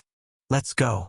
There's no time to waste, he said, pulling her out, though he didn't miss her picking his ocarina up from his pillow right before they left, a faint smile tugging at his lips. The two rushed out of the town, scurrying into the swamp. But they didn't travel too far in. They hid in one of the spots they had previously agreed on, keeping their eyes on the house. Then, they used the next few minutes going over the plan for the billionth time, making slight adjustments based on the latest circumstances. They're here, Mickey said at some point, drawing Percy's attention. Unauthorized usage. This narrative is on Amazon without the author's consent. Report any sightings. Okay, go to the designated location. And, Mickey? Keep her safe for me. Of course. The crow replied without hesitation. Percy squeezed his hand to let Nesha know, as the two fixated their eyes on the hut, waiting with bated breath. Soon, a group of 7 men appeared in their sight. Only 3 of them wore the noble family's colors, however. As for the other 4, both Percy and Nesha recognized them, having seen them many times around the town. How could they be so stupid? He couldn't help but ask himself. It wasn't like they had anything to gain from snitching on him and Nesha. Maybe the idiots thought they were ingratiating themselves to the noble house, or that they would get a free pass the next time an owner of the Drain bloodline visited their town. Either way, they were too dumb or too scared to imagine a better world for themselves and their families. But Percy shook his head. Whatever had motivated these people to do this, it wasn't important. The only thing that mattered right now was eliminating all 3 of their enemies. Shifting his focus to the nobles, he scanned them from head to toe, trying to discern any information he could about them. Bald with a ginger beard. Then that's Gryan this time. This was Bruce's cousin, possibly here to avenge him. But that was a good thing. The man had a pure affinity, which should make him far easier to handle than the others. As for the second man in the group, Percy didn't recognize him. The guy had short black hair and no other features that stood out. There were easily half a dozen possible matches, at least based on his outdated information. Though the last one wasn't too difficult to identify, Rambert. Wow, they really brought out the heavy hitters this time. Rambert was one of the younger Greens of the family, around Percy's age. Yet that didn't make him weak in the slightest. If anything, he was one of their most promising talents, only falling short of Mordred and Elaine in the entire province.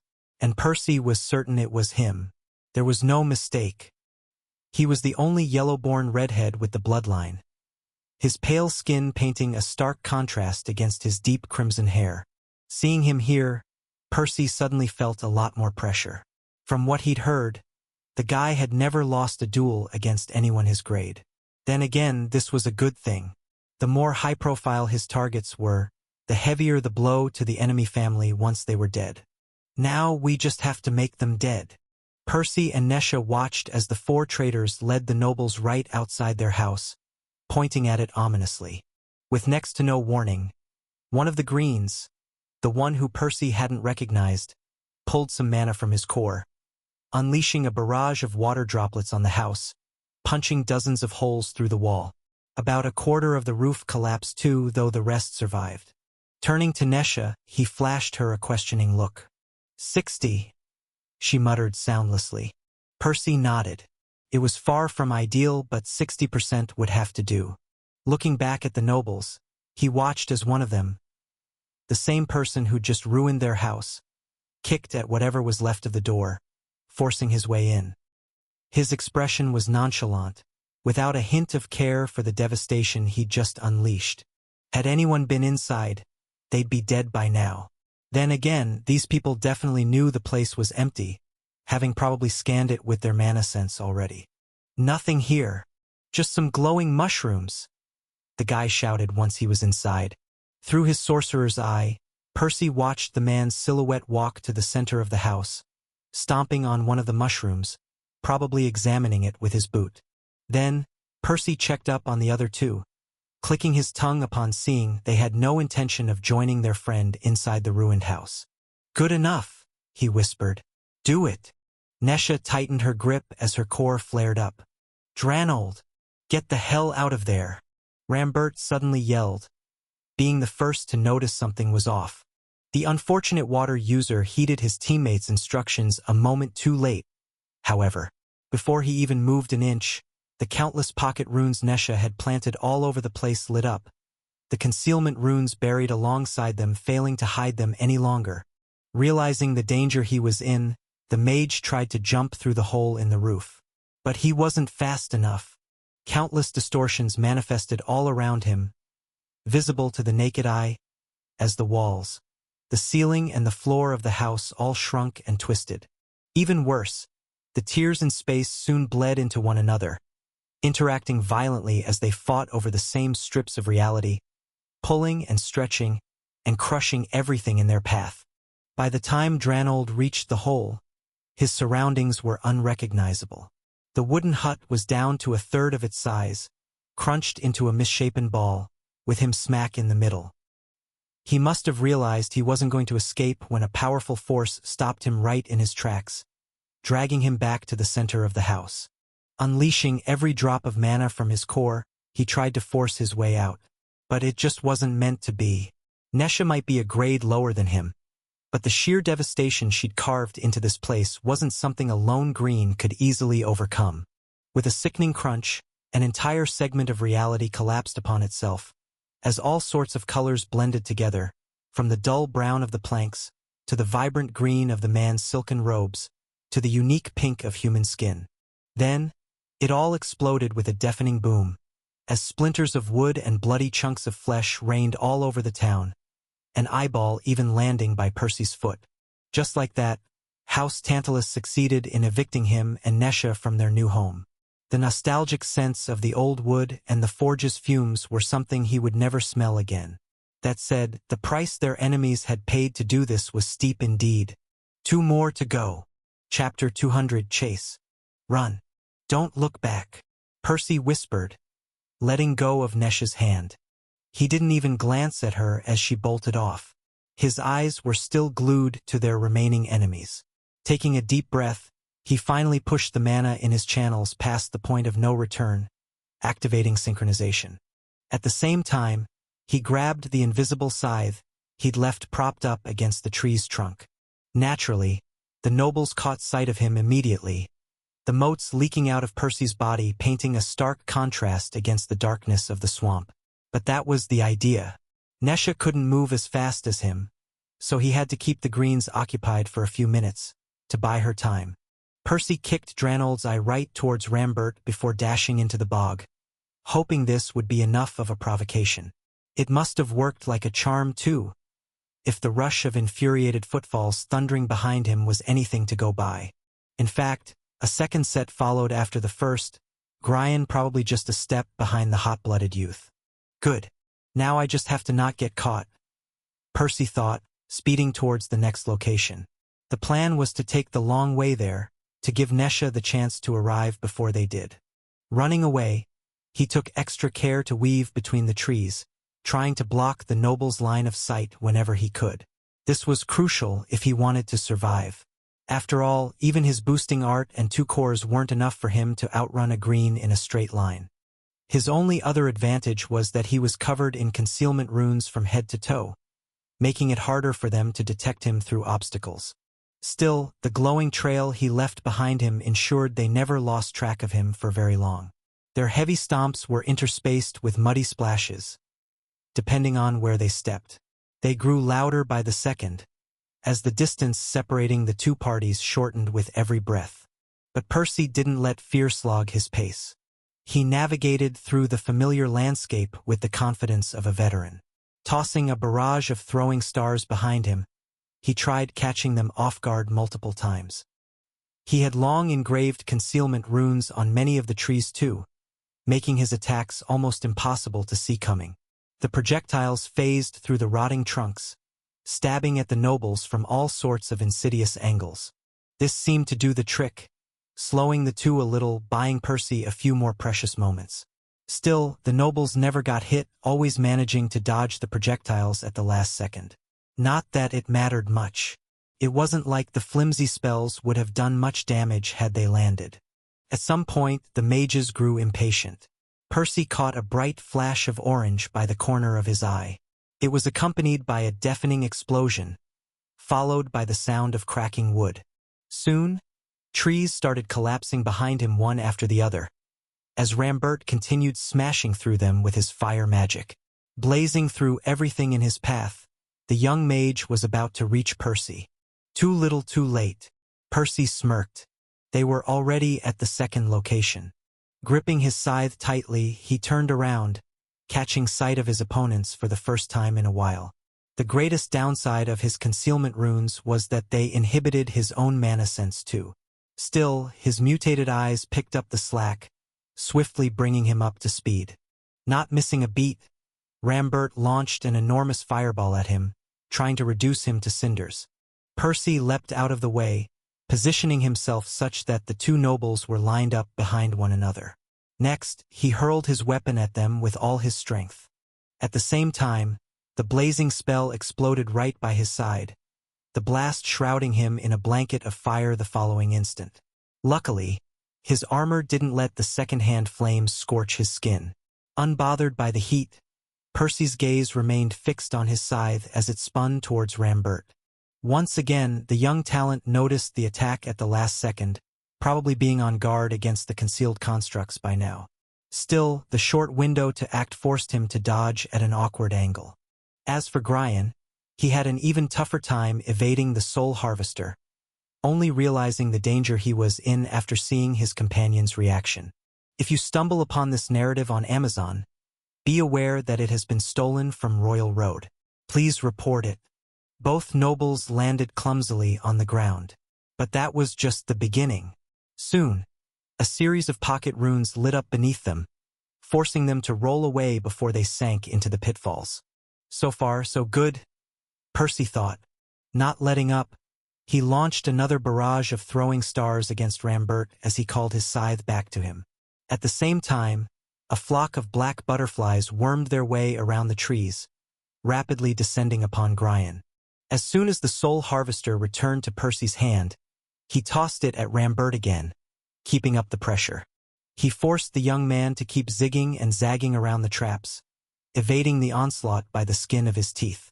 And Gryan didn't seem to be faring much better, as Nesha did something similar with her own spell. Of course, this was never going to last. Rambert was the first to escape the traps, as Percy's mana dropped dangerously low. Climbing to his feet, the young green snarled, before dashing towards him once more. Not wasting a second, Percy turned around, bolting off again, as the sound of cracking would begin anew, Rambert burning down everything in his path to get to him. However, Percy struggled to keep his lips from curling upwards as he heard only a single set of footfalls chasing after him. Naturally, he and Nesha hadn't expected to deal any serious damage just now. Unlike Broos, their opponents had seen both the pocket runes and Percy's constructs this time, making it far more difficult to catch them by surprise. Suffice to say, killing or even crippling the nobles in this brief exchange would have been a tall order. That was why they hadn't even tried that. Instead, their goal had merely been to split the two up to handle them more easily. Good. Keep coming after me, you bastard. That said, escaping the enraged green wasn't particularly easy. Rambert utterly obliterated everything in his path, leaving a trail of devastation behind him as he sped towards Percy. Judging from the sheer rate by which he was closing in, he was probably using his flames to propel himself forward too. Such a maneuver was bound to be costly to his mana reserves, though the young man likely had plenty left to deal with him. Gritting his teeth, Percy only focused on dodging any direct blows, as those packed enough force to potentially damage his armor. Other than that, he ignored the explosions entirely, relying on his spell to shield him from the heat. I bet he's scratching his head in confusion right about now. He chuckled, catching a glimpse of Rambert's grimace at some point. The young man couldn't perceive his armor, so he was probably struggling to understand how Percy had even survived this long. That said, they both knew this couldn't go on forever. Even if Percy never made a mistake while dodging, the rising temperature would eventually cook him alive. Luckily, the two were already close to the final ambush spot. Picking up the pace, Percy tried to cover the last stretch of ground to his destination. In his excitement, however, he finally made an error in judgment, failing to dodge one of Rambert's attacks. This time, the fireball exploded right on top of him, shattering his armor, blasting him through a tree. Though Rambert clearly wasn't satisfied just yet, sending two more spells at him, trying to finish him off. Percy, having somehow survived the first attack, barely managed to evade the follow-ups.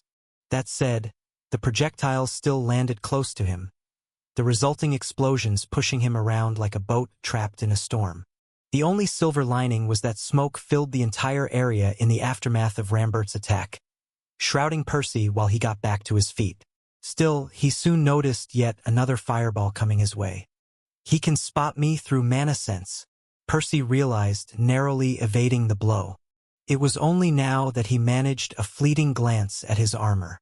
The phantom scale raiment wasn't entirely destroyed. In fact, the second and third layers, arguably the most important ones, were still intact. However, a large chunk of the outermost layer had already been peeled off. Whatever remained of the concealment runes wasn't remotely enough to hide him from mana sense any longer.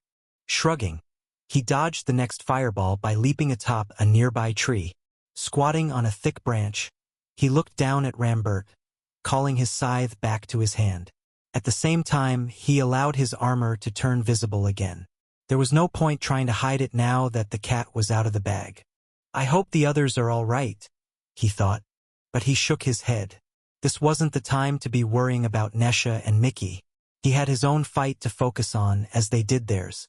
Realizing Percy wasn't going down so easily, Rambert steadied himself. He didn't rush to attack again, allowing the smoke to disperse as the two stared at each other. Seeing that his opponent had chosen to take him seriously, at last Percy couldn't help but feel a hint of respect bubbling up. While the two stood on opposite sides, he knew there weren't many greens on Remir capable of letting go of their pride, acknowledging an orange core as a worthy foe. The roaring flames crackled all around them as the two locked eyes. Both were keenly aware that, come sunrise, only one of them would draw breath.